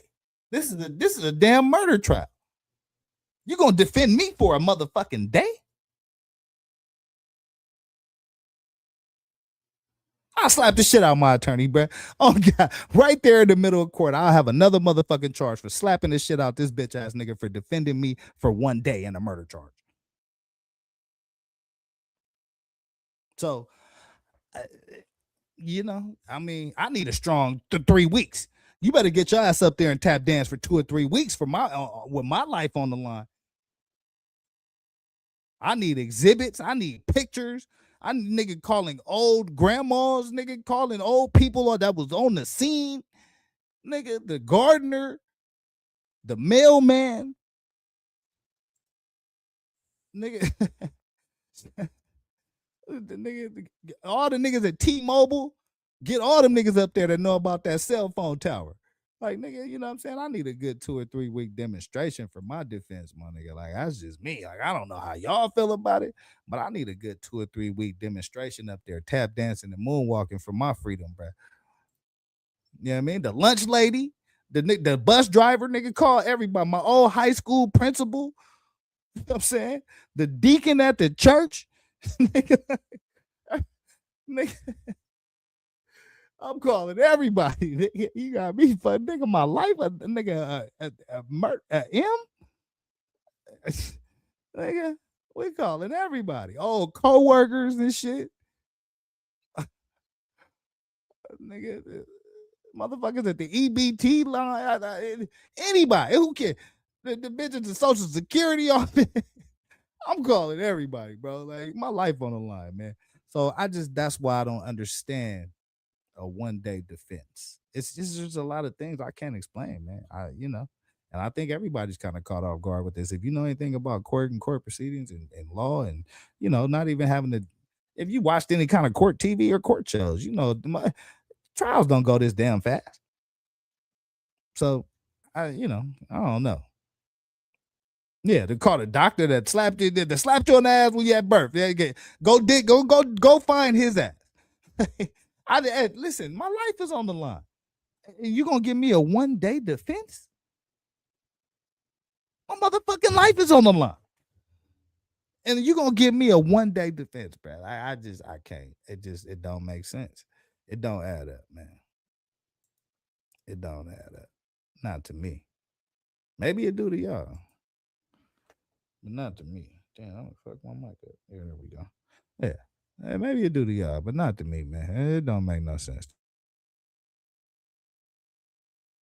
So we've had some of that too, but no one's really said that this was self-defense. All of them have said that they don't see it as self-defense.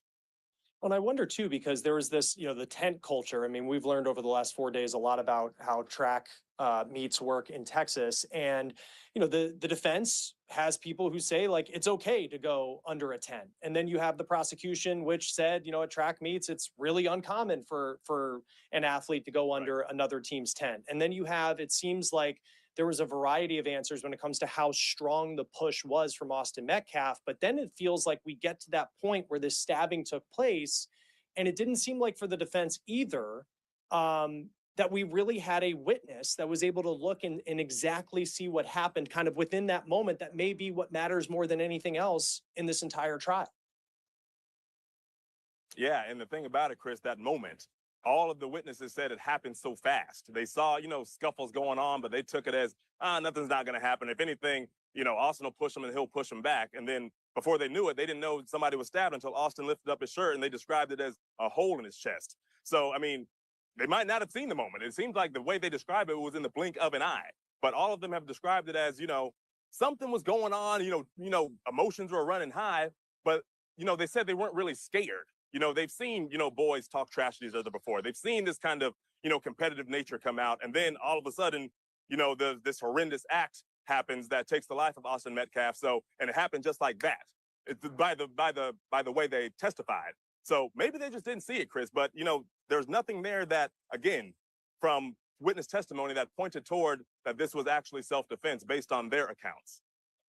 Yeah, and I just think too of how chaotic this moment was, because for us in hindsight we can break down, and that's what this trial is about, like breaking down every step of what led up to this happening and what happened after it, with Karmelo allegedly throwing the knife and running away, and then the question of whether or not this was all self-defense. But it just seems like from the variety of accounts from both state and defense witnesses about what happened, it just speaks to how chaotic all of this was, because it just happened so quickly. Not to put you on the spot, but I just think of these jurors now. And when they get into that jury room, they're going to be going through what they heard, these 27 total witnesses that they heard from both sides over the past 4 days. Yeah. Like, as you kind of think back to what you took in over the past 4 days, like, what are some of the big moments that stand out to you that the jury might have at their front of mind? Chris, the moment that still stands out to me was from day one. I believe we talked about it a few days ago. And that's when I saw the jury get emotional, is when that coach that testified, who was also a 14-year Iraq veteran, who has seen carnage, who has seen death, who did 3 tours in Iraq. He was a coach, and he was one of the ones that, ran over and took his jacket off and started, doing the compressions and putting pressure on the wounds. And, he. Yeah, nah, he's basically gonna get into a story telling the description of the Iraq veteran and how that testimony stood out to him, man. But yeah, I don't want to get into all that. But yeah, y'all let me know, man. Again, I mean, I could go on and on with this shit. I'll play a couple more videos for y'all, man. But I think they gave a pretty good description, man. And I don't want to be on this motherfucker too long anyway. I got another story I want to cover as well. But yeah, y'all let me know, man. Like shit. The facts look a certain way to me. Shit look a certain way on paper, but inside this courtroom, it's being described as something different, man. Even with those facts on the table. So that's that's new to me. Maybe that's how that's Texas business. I heard somebody say Texas business. So listen, I don't know nothing about that, man. Yeah, I'm talking about. That's why I got y'all in here, man. Put me under your wing and help me fly straight around this motherfucker, man. Damn, coach probably helped Austin bleed out, pushing and shit, trying to do CPR, uncertified, probably. Well, no, I think what he was saying was, actually watched the end of that. What he was saying was that he was trying to do CPR and he was taking, but he basically saw people take their last breath, and that's what Austin was doing, but he didn't want to give up hope. So when they said that, oh, he's breathing again, because I think they said that on the 911 call. The guy said he's not breathing, then he said he's breathing again. He said he didn't dispute it because he didn't want to he didn't want to lose hope, have people lose hope or what have you. So I think that's the point that he was making. But the medical examiners, they basically said that based off what the stab was, it actually punctured his heart. So even pumping, doing CPR wasn't going to help at all. That was actually, even like they said, one of the reporters said even if a surgeon was on scene, they wouldn't have been able to save his life.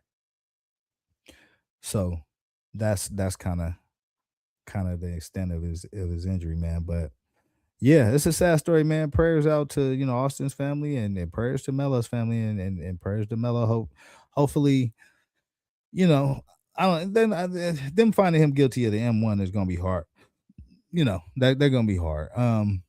But the manslaughter is what you know, it is definitely going to be difficult for him to escape. You know what I mean? Don't touch me. Yeah, man. So yeah.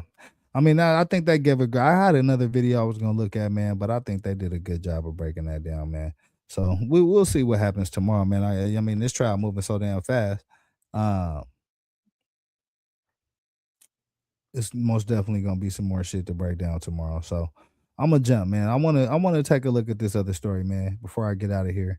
Cause I didn't even want to be in here this long, man. But I wanted to come touch on this Carmelo and just kind of show what it is that I've been watching and what's on, what's being reported. Again, none of us are in there. These are, qualified news stations.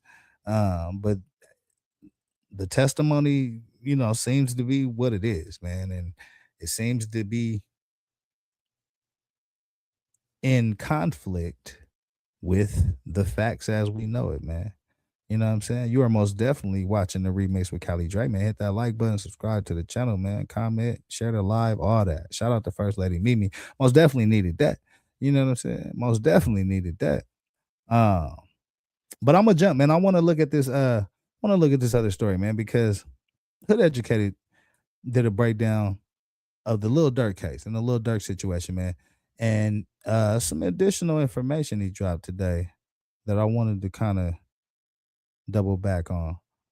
And in the title of the video, it says, "Did the feds trace Lil Durk's?" Uh, actually, damn, I gotta edit that. I fucked that up.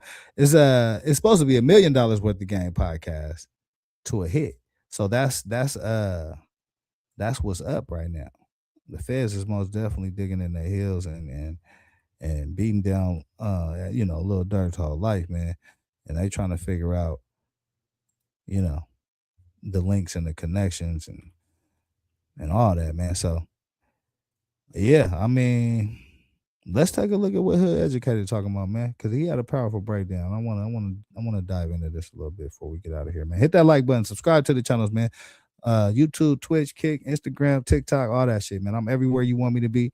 If I ain't over there, man, let me know. You know what I mean? I'll pull up, kick in the dough, talk a whole bunch of shit. I'm gonna piss everybody off in that motherfucker for sure. That's what I do. And I might leave with your chick, man. Don't I, never mind. Don't even worry about that. Let's put that back up. Let's put that back up there, man. And let's get to what Hood Educated talking about before we get up out of here.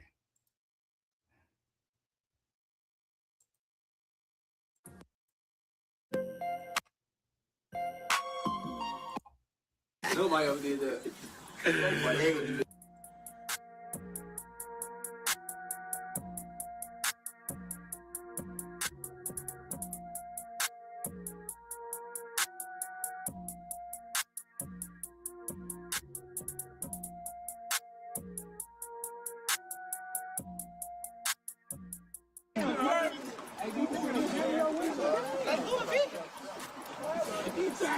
What you want? Have some more good.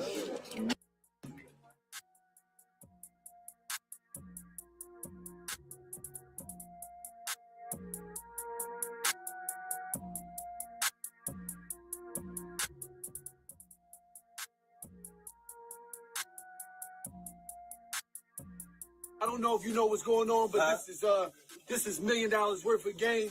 Lil Durks, Shy Rap. Where we at, y'all? Tay-Town, and he brought Tay-Town, and he brought $1 million. Brought $1 million to the trenches, man. $1 million worth of game. So you know I'm from Chicago. Yeah, so that's Lil Durk, man. Y'all may have seen this before when he pulled up on $1 million worth of game. That's what $1 million look like, in case you was wondering. You know what I'm talking about? Durk ain't never getting free again. Shake my head. Yeah, First Lady Mimi it's again, it's another situation where it ain't looking good. You feel me? But let's check in with this, man, because Hood Educated did a very interesting breakdown. I wanna take a look at. Brought $1 million to the trenches, man. $1 million worth of game. So you know I'm from Chicago. Y'all see Lil Durk with all that money? Now, I need y'all to hold that in your mindset, right? Because we're going to get to that right there.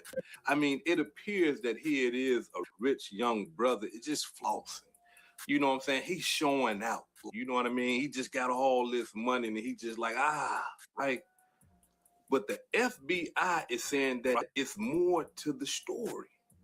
The FBI is saying that all that money that Lil Durks showed on $1 million worth of game and on the videos and he with his guys I think and stuff so. like I that think she out of there. is the money that he paid for the killing of Stephon Mack. Yeah, let's spin Now- that back. Let's spin that back because that's a very important detail. But yeah, last I heard, she was out of there. You know what I mean? She may have doubled back. You know what I'm saying? Felt sorry for a nigga and trying to help him out. But last I heard, yeah, she was out of there. Showed on $1 million worth of game and on the video showed that all is saying that it's more to the story. And the FBI is saying that all that money that Lil Durks showed on $1 million worth of game and on the videos and he with his guys and stuff like that is the money that he paid for the killing of Stephon Mack. Now, y'all got to walk with me. Let me bring y'all back a little bit. Yeah. So they saying the feds allegedly is saying that the bread y'all just seen on the $1 million worth of game video was the bread used to allegedly delete Stephon Mack. Remember, I was telling y'all in the last video about Stephon Mack and the murder of Stephon Mack. Now, two brothers got locked up for that murder. A brother who goes by the name of Anthony and another brother who goes by the name of Preston, right? These brothers got locked up and they are in a federal prison right now today for Stephon Mack's murder. Now, y'all might be saying to yourself, all right, hood educated, but how did they connect Dirk to the Stephon Mack murder? Well, Yeah, I think that's what Letitia Davis is wondering. You know what I'm saying? I think that's exactly what the hell Letitia Davis is wondering. You know what I mean? Yeah, we gonna get to it, Letitia Davis. We gonna break this shit down, man. Roll up, pull up. You know what I mean? We finna get to the bottom of it. allow me to elaborate. According to the reports, right, after the murder of Stephon Mack, like I told y'all yesterday, them boys left their car. They jumped out the car, did the killing. The car door slammed and locked. So they had to leave I'm talking about the steamer. The slide, they had to leave it. But the cold-blooded part about all that is that they left incriminating. I'm talking about a plethora of evidence inside the car. And that was their telephones. Yeah, them phones. The feds are saying that these guys were openly talking about the murder for hire hit of Stephon Mack in their phones. They said that these guys, and when I say they, I'm talking about the FBI, the feds. The feds said that these guys were speaking so openly that there is not a doubt in no one's mind who paid for the hit. You hear that, Letitia Davis? You hear that? It ain't no doubt in nobody's mind who to pay for the hit, according to the hood educated in the feds. Yeah. These guys in their phone are saying, hey, look, Lil Durk this, Lil Durk that, OTF this, OTF that, right? And according to the reports, they saying that Lil Durk put 100,000 on the head of Stephon Mack. And look, we gotta understand something. The only way that the feds can understand something like this is through the phones or through people who are in the inner workings of the OTF enterprise. Now, while these guys is locked up, one of the brothers that got locked up for the murder of Stephon Mack, he just couldn't stop talking. The feds put a confidential, reliable informant in the cell with him. Yeah, and that ain't never good. That ain't never good. Motherfucker, a criminal that just can't stop talking. Now, that ain't never good. You know what I'm talking about? Just throwing that shit out there for all the little homies, man. And while in the cell with him, he is discussing the case as if he talking about a walk in the park. He told the confidential, reliable informant everything, great details. Told the confidential, reliable informant that Dirk paid him and his homie, to kill Stefan Mack. And the confidential, reliable informant did what he's supposed to do, because it is his job to get information from guys and then take it back to law enforcement. And that's what he did. And so once the confidential, reliable informant brought that information back to the feds, that's when they started digging deeper and deeper into the phones. And what they found inside the phones was incriminating evidence of them talking about getting paid from Lil Durk. Not only that, the same phones they used to check the towers. Where were the towers being during the murder of Stefan Mack? Both of those guys that are locked up, their phones was binging right there. That was easy right there because they got the phones from the crime scene. But so now they saying, Yeah, so they got the phones from the crime scene of the Stefan Mack case. They dug through the phones and found out they discussing, oh, when they gonna get paid for this or that, when they gonna get their bread for this or that. Uh yeah, you know what I mean? I'm hood educated. I'm glad I made it. Hey, shout out to Nate City. Most definitely. You feel me? Real talk, man. Hey, listen, they used to tell me back in the day, you mix street smarts with book smarts, you can't be stopped. You know what I'm saying? And that's what you looking at, man. That's the remix with Cali Dre right there. You feel me? But yeah, it's not looking good for Lil Durk right now, man. It's not looking good. Uh let's tap in with Hood Educated and listen to the breakdown, man. well, wait a minute. Are these guys really connected with Lil Durk, or are these guys just talking? Because you got a lot of guys that get in them county jails, man, and they be telling you all types of stories. If you ever been to the county jail, you know what I'm talking about. You'll have a guy in there talking about, yeah, man, I had the new 2026 Rolls Royce thing. Hey, brother, can I get a shot of? Yeah, it do be a bunch of lying ass, goofy ass niggas in the county, man. I done ventured in that motherfucker once or twice, in and out type shit. But nigga, it was niggas lying both times. Goddamn it. Coffee from you though, and you like, damn, you just had a 2026 Rolls Royce. Now you want a shot of coffee? Yeah, let me get a noodle about you. So you got to be careful with that. So the Fed started doing more research. And what they come to find out was, I'm talking about overwhelming evidence. Because they linked the killers to Lil Durk. They started looking at the phone towers.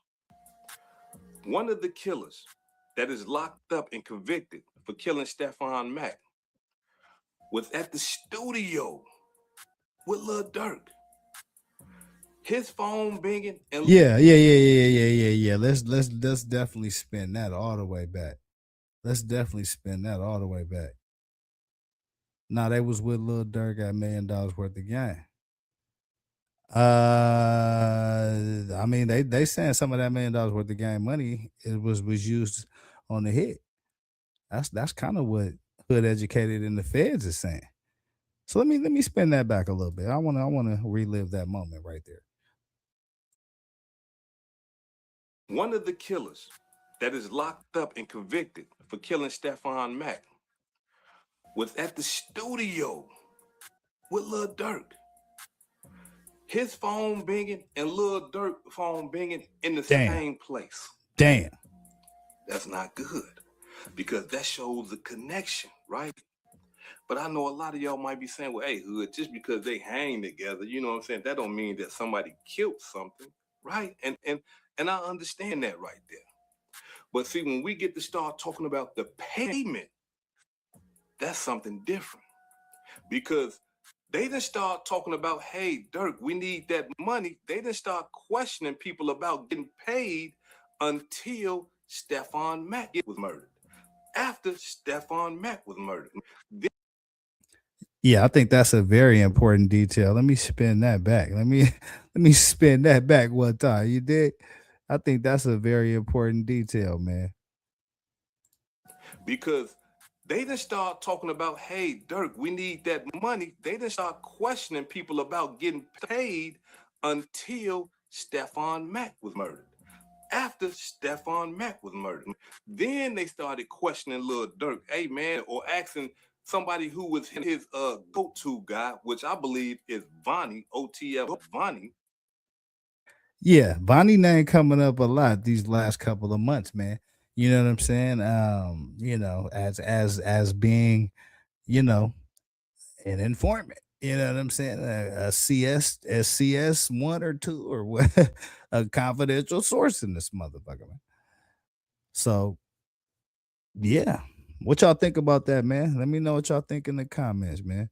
Is OTF Vonnie snitching? Right? They going to him and saying, hey man, listen, is Dirk gonna pay us for the killing of Stephon Mack? And so Vonnie or co-conspirator 8 told them, hey, be cool. Dirk will be here on the 17th, right? And that's when Lil Durk did this demonstration right here. Check it out. I don't know if you know what's going on, but this is $1 million worth of game. Lil Durks, Shy Rap. Where we at, y'all? Tay-Town. And he brought Tay-Town, and he brought $1 million. Brought $1 million to the trenches, man. $1 million worth of game. So you know I'm from Chicago.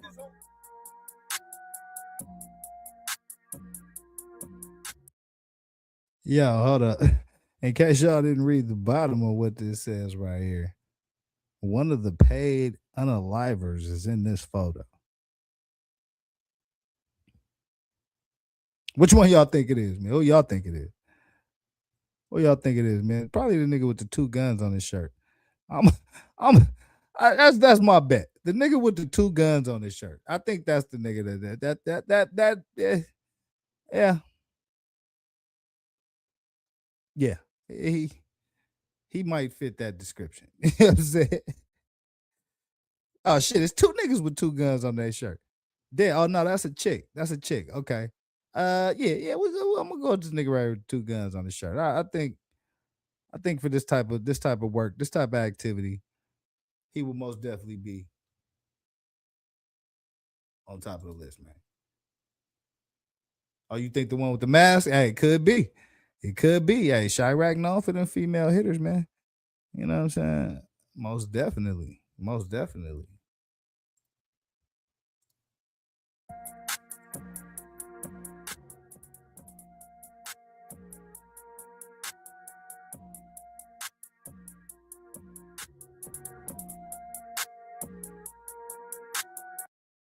Damn, I was wrong.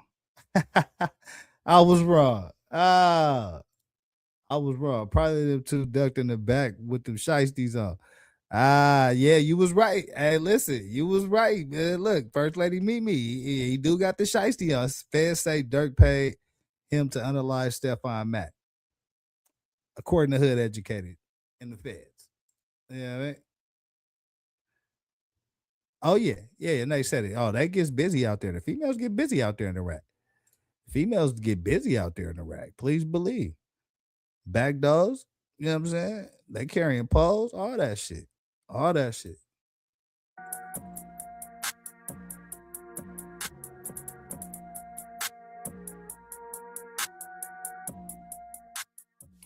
He's on $1 million worth of game with $1 million. One of the guys. Yeah, shout out to Dirk for that though. Let's just shout Dirk out for that though. That's some baller boss player type shit right there. You on $1 million worth of game with $1 million in cash, nigga. Come on, man. Hey, listen. Hold up. Nah. Fuck all that. Nah. Deserves an applause. That deserves a motherfucking applause right there. Nah, I'm gonna give you the salute every time, my nigga. Yeah, you on your grind. Who was asking for their payment for killing Stephon Mack was there too. And after the $1 million worth of game interview with Lil Durk, after the video shoot in the studio and all that old type of stuff, that same guy who was asking for his money posted this on Instagram. Check it out.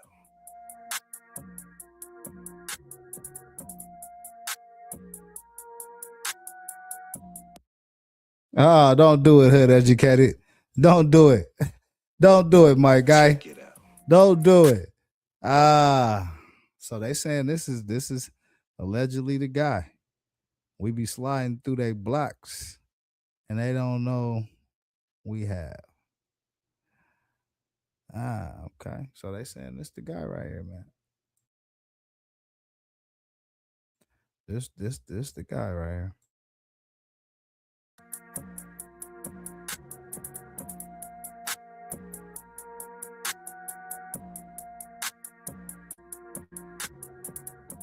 So the feds are saying he got his payment. The feds are saying that, hey, this. Oh, wait. Did I miss something? I feel like I missed something. Hold up. Did I see some money exchange? Oh, they talking about this the payment right here?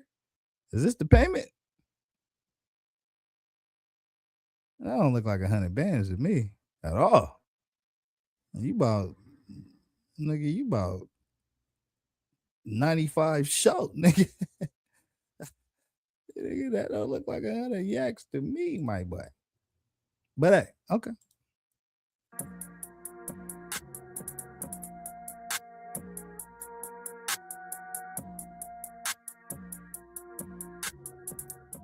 So the feds are saying that he got his payment. The feds are saying that, hey, this right here tells us the money that he was asking for, he got paid. Because in that, when him showing all the money, you can see that there's a verse for one of Lil Durk's songs. You see what I'm saying? Now, to us, on the outside looking in, we might say, you know what I'm saying, man? Durk could have just been bringing that money, just to floss, right? Durk could have been bringing that money to $1 million worth of game podcast because the podcast is called $1 million worth of game, right? I mean, come on, we can easily, say stuff like that, right? Because it makes sense. But when you got them asking for money, right? The killers, not just anybody. This ain't his auntie, his cousin, his nephew asking for a couple dollars. These are the killers, right? These are the killers that killed Stephon Mack for the get back of Lil Durk's brother, D-Thing. Yeah, so that's the Stephon Mack. So that's where the Stephon Mack comes into play because that's who they say is responsible for unaliving Durk's brother D-Thing. And so that's the importance of this whole Stephon Mack situation is his link to the unaliving of D-Thing. Asking for the money and talking about the bounty, talking about the hit, talking about where Stephon Mack is going to be at, how they going to do the killing and everything, right? So that right there changes things. You see, when you start looking at it like that, it don't appear to be, hey, look, check this out. It's a couple of his homies, asking for a couple of dollars and he gave it to him and all. No, it looks different now because they talking about a murder and they talking about, look, we want to get paid for the murder we did. And Lil Durk, according to reports, paid them boys that money with that $1 million worth of game when he was on that interview. Damn. Okay. So now it's making sense. So now they saying that damn. So they saying that the $1 million worth of game bread was used on the hit for get back on Stephon Mack for allegedly unaliving D-Thing. Wow. When he had y'all let me know in the comments what that sound like to y'all, man. Let me know in the comments. The feds are saying he brought all that money to just start distributing money out to his killers, saying, hey, look, we want him dead. We need him dead. Y'all go over here and do this. You see what I'm saying?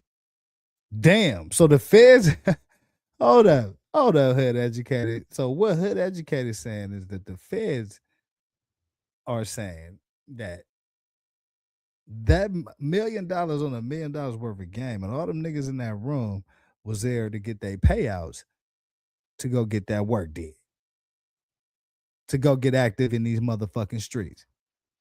So they used this $1 million worth of game interview to pull out $1 million and hand it to the homies to go get in the streets and get active. If that shit is true, hey, listen.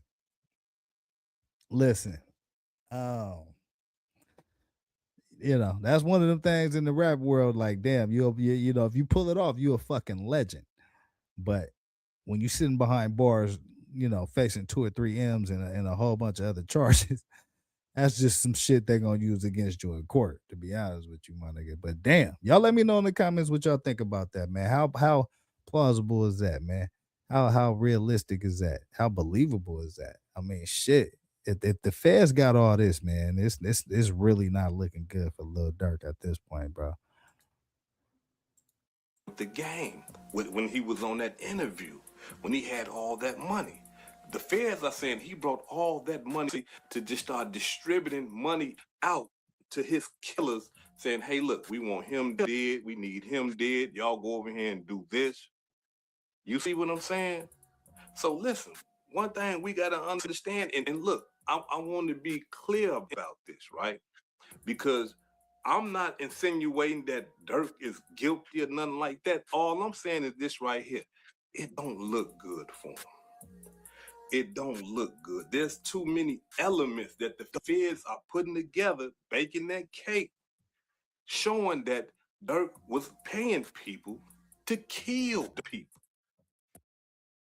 Yeah, that's major. I mean, that's major. You know what I'm saying? If that's true, yeah, I think whoever said we ain't gonna see Lil Durk no more, I think First Lady Mimi said that. Shout out to First Lady Mimi, man. Yeah, you was right. Dirk ain't coming home. If that they got all this, it's a wrap. It's a wrap. The feds are putting together, baking that cake, showing that Durk was paying people to kill people. After the video shoot, after the $1 million worth of game interview, after the studio and all that old type of stuff, all of a sudden, these guys are never talking about getting paid from Lil Durk no more. Oh shit. Oh shit. I see the link. I see the puzzle. The puzzle that he put together. He maestroed this shit, man. He Picasso this shit. I see the whole picture now. Wow. So they saying, so let me break this shit down. They saying Lil Durk showed up to the $1 million worth of game interview with $1 million in cash. And he left that motherfucker broke. He showed up with 30 niggas and $1 million worth of cash, and he left that motherfucker broke. And there was a whole bunch of niggas getting deleted out here in these streets. Allegedly. Ah, damn. Oh, shit. You don't believe me, you're gonna end up by the tree. Yeah, wasn't that was a Durk bar, wasn't it? I remember that on a song. That was who was that boy? I thought it was one of them boys from 63rd they rapped that bar about. But I forgot bro name. But yeah, I remember that. I remember that. Yeah, I remember that. Cause they got him early in the morning with a chick in the car, laid him down. I remember that. I remember that. I forgot bro name, man. Rest in peace to bro. I forgot his name. Cash. I think it was FBG Cash. FBG Cash. Yeah, I'm on top of this shit, man. You feel me? Hit that like button. Subscribe to the channel, man. Yeah, most definitely. So if the feds is digging this deep and they putting these kind of links and connections and parallels and puzzles together, it's not looking good, Dark. It's not looking good at all. It's all alleged. So you know what I mean? But if what's alleged is true. Yeah, shit ain't looking good, man. Shit ain't looking The good. feds are putting together, making that cake, showing that Durk was paying people to kill people. After the video shoot, after the $1 million worth of game interview, after the studio and all that old type of stuff, all of a sudden, these guys are never talking about getting paid from Lil Durk no more. Yeah, see, that's the part right there. That's the part right there. These motherfuckers is blunt Durk lined up for this period of time talking about they bread. We had the video shoot. Durk show up with a ticket. Then before the video shoot, they blowing him up about the bread. After the video shoot, don't they? Ain't nobody calling Lil Durk phone no more about no money. And it's a lot of erasing and deleting going on out here in these motherfucking streets. Woo. I say, hey, that's tough. That's nasty work right there, man. And yeah, that's a mountain to climb right there, and trying to get out of that, get out all those entangled allegations. You know what I'm saying? But y'all let me know what y'all think in the comments, man. I think Hood Educated, he might have it. Listen. We gonna see. That's all I can say. We gonna see, man. We most definitely gonna see. Cause they got him sitting down and he ain't going nowhere for a while, man. So we gonna see. You see, there's no, hey man, tell Lil Durk to pay us. There's no communication between Durk go-to guy and the killers. Not all that ceased after that. You see? So that's how the feds is putting this thing together.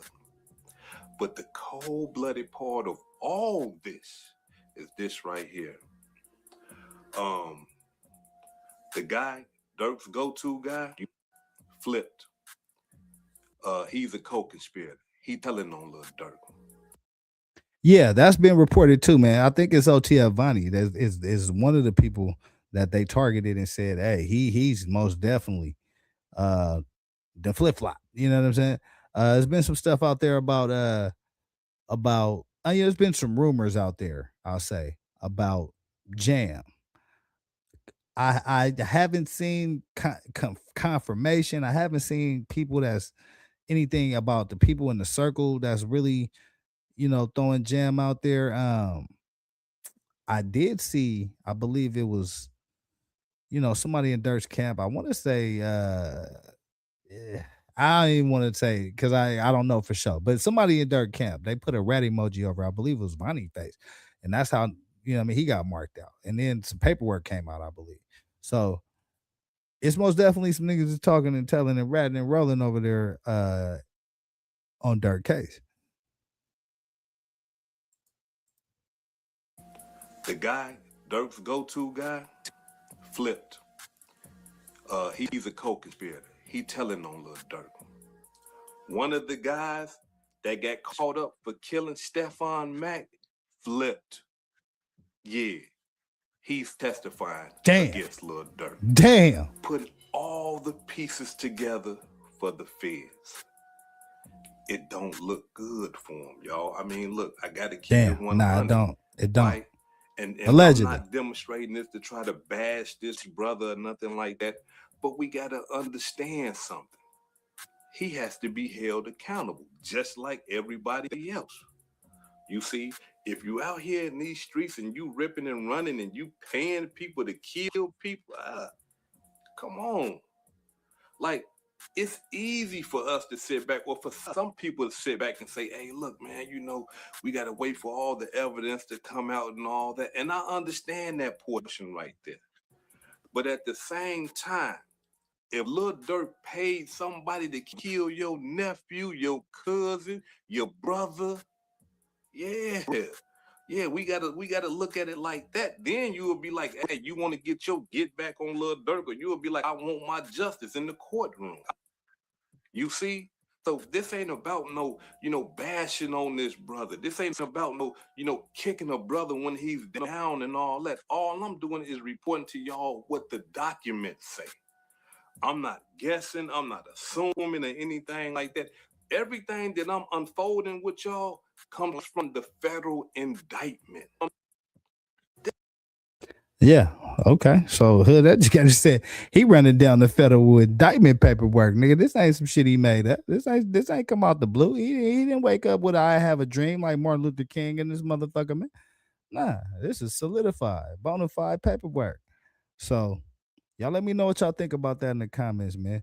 Let me fast forward a little bit, see if he got any other gems to drop on this video, man. He been breaking this dark shit down for the last couple. You know, what I mean, I played one yesterday. It was pretty thorough. That's why I wanted to double back with this one to see what he added. And this is actually pretty. It's pretty good. This is pretty. If this shit is true, it ain't looking good for Lil Durk, man. It's not. Not at all. Not at all. Hit that like button, man. Subscribe to this motherfucking channel, man. All the young brothers, the classic brothers, the young sisters, the classic sisters. This is the street life.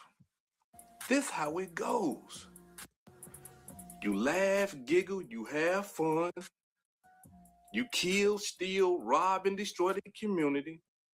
And the same people that you commit all this chaos with will be the people to put your ass in jail. That's how it go in the hood. It's been, look, this has been. Yeah, that's 1,000% true, man. That's 1,000% true. That's 1,000,000% true. It's 1,000,000,000% true. All you young niggas out there, man, y'all get your hands on this video. Take that shit to heart, man. I know, you know what I mean. You know what I mean. A lot of OGs say it, should be saying it if they ain't saying it. But young niggas, y'all gotta listen. You know what I mean. We can talk. But you motherfuckers gotta act. Going on way before I even stepped foot in the hood, way before I even jumped off the porch. And it's going to continue. And the reason why it's going to continue because you got young men and women who are heavily influenced by this bullshit. They heavily influenced by this gangbang mentality, by this criminal enterprise that, you know, the dirt thing. They are influenced by that because all they see.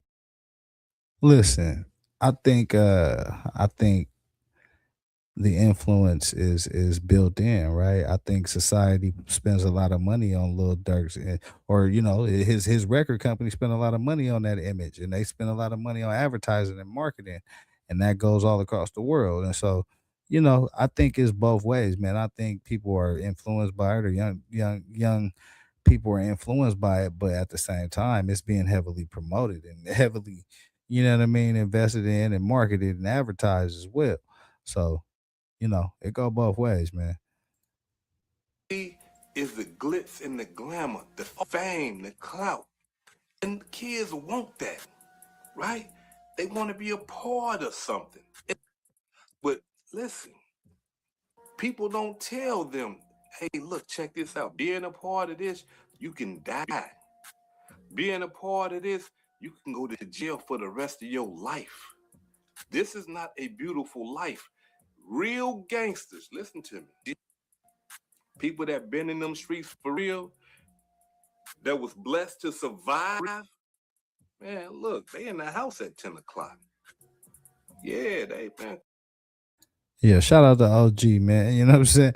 I'm out past 10. I'd have been through some shit, but I'm out past 10 because I'm gonna live my life to the fullest. But at the same time, too, he kicking some real shit, man. Like, you know,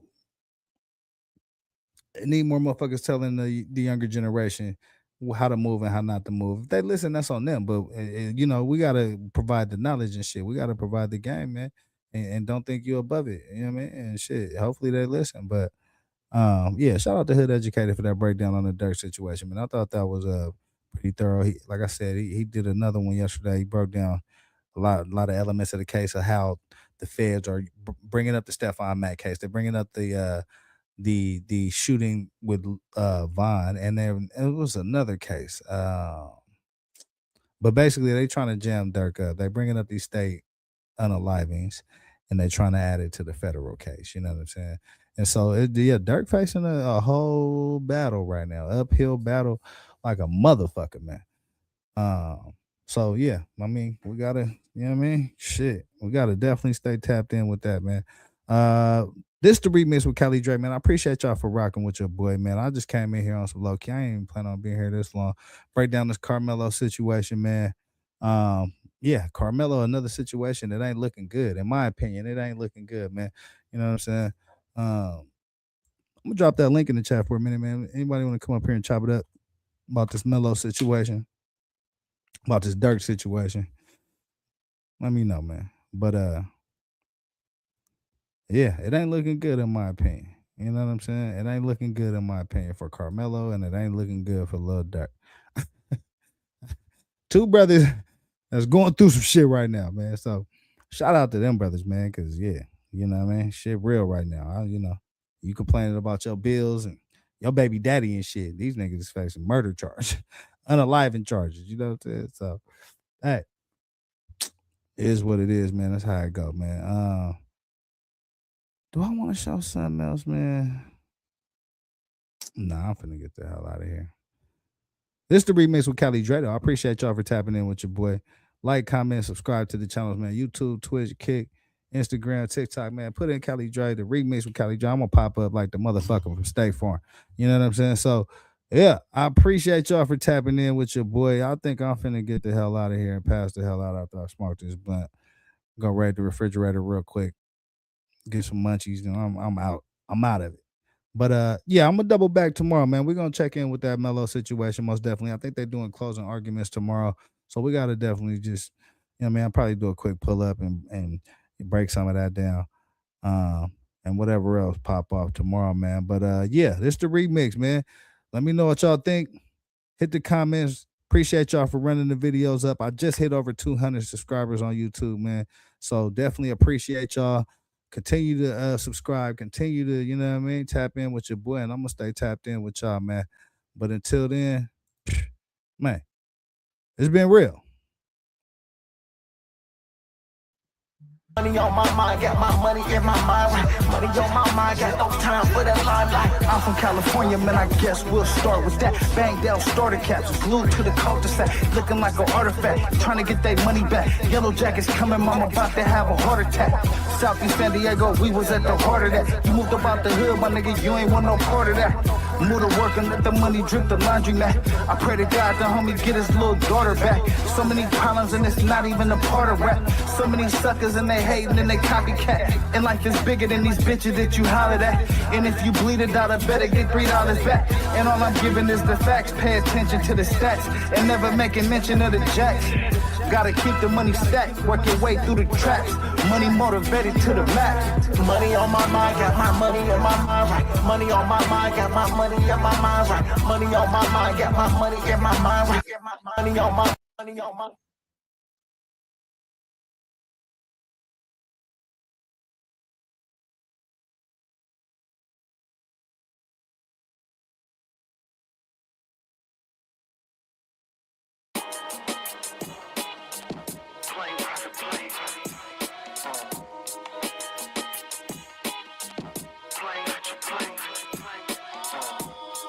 From a boat to a yacht. I'm going from a zip to a crop. Dodging these felonies and ducking these misdemeanors. Me and the fam team up like Venus through the Serena. Smoking with my feet up, still ain't put the heat up. Stalling shorty out, I'm trying to chill, she wanna meet up. I'm trying to change the color of my visa. If this rap is art, I guess I spit the Mona Lisa. I just wanna last forever. Profit planes, we just trying to change the weather. I do it better, let it be known if you got a vendetta. Ready for war, now we gotta cash together. Take your names if you want it, you can get it whenever. I'm saying, anybody man can get it, whoever. I get a lot of pussy, but I never been. So if you acting like one, I'ma rub it in. Rub it in, rub it in. Hey. If it's money, I'ma get it. I'ma get it. I'ma get it. I just want it. You talking about money, then man, I'm with it. I'm with it, man, I'm with it. I just want it. If it's money, I'ma get it. I'ma get it. I don't want much. I just want it. If it ain't about money, then I don't feel it. Yo, yeah, I A couple $100,000 ain't shit, nah, my mind on 100 mil. And fuck a deal, my only concern is coming real. I like the weed and visualize my enterprise. Money on the table got me feeling like it's dinner time. Sweet as the Bellagio, fuck a couple hoes, then I'm adios. Baby mama calling shit, I gotta go. Benz on the highway, weed in the ashtray. Ever since a youngin' been getting money the fast way. I learned young, all I gotta do is have faith and stack pay to my last day like Mac Dre. And when the fame come, remain the same one. I might have made a couple dollars, but I ain't done. When I was dealing weight, I was thinking real estate. My name good, ain't no debate if I'm real or fake. Nah, we smoke weed just to heal the pain. Cause having fame without the money, it don't feel the same. Shit, I want it all. Money, I'ma get it, I'ma get it, I'ma get it. I just want it all. You talking about money, then man, I'm with it. I'm with it, man, I'm with it. I just want it all. If it's money, I'ma get it. I'ma get it. I don't want much. I just want it all. If it ain't about money, then I don't feel it. I just want it all. I'm about to go from coach to a private plane. I just want it all. Make it rain, flood the streets, I'm about to hydroplane.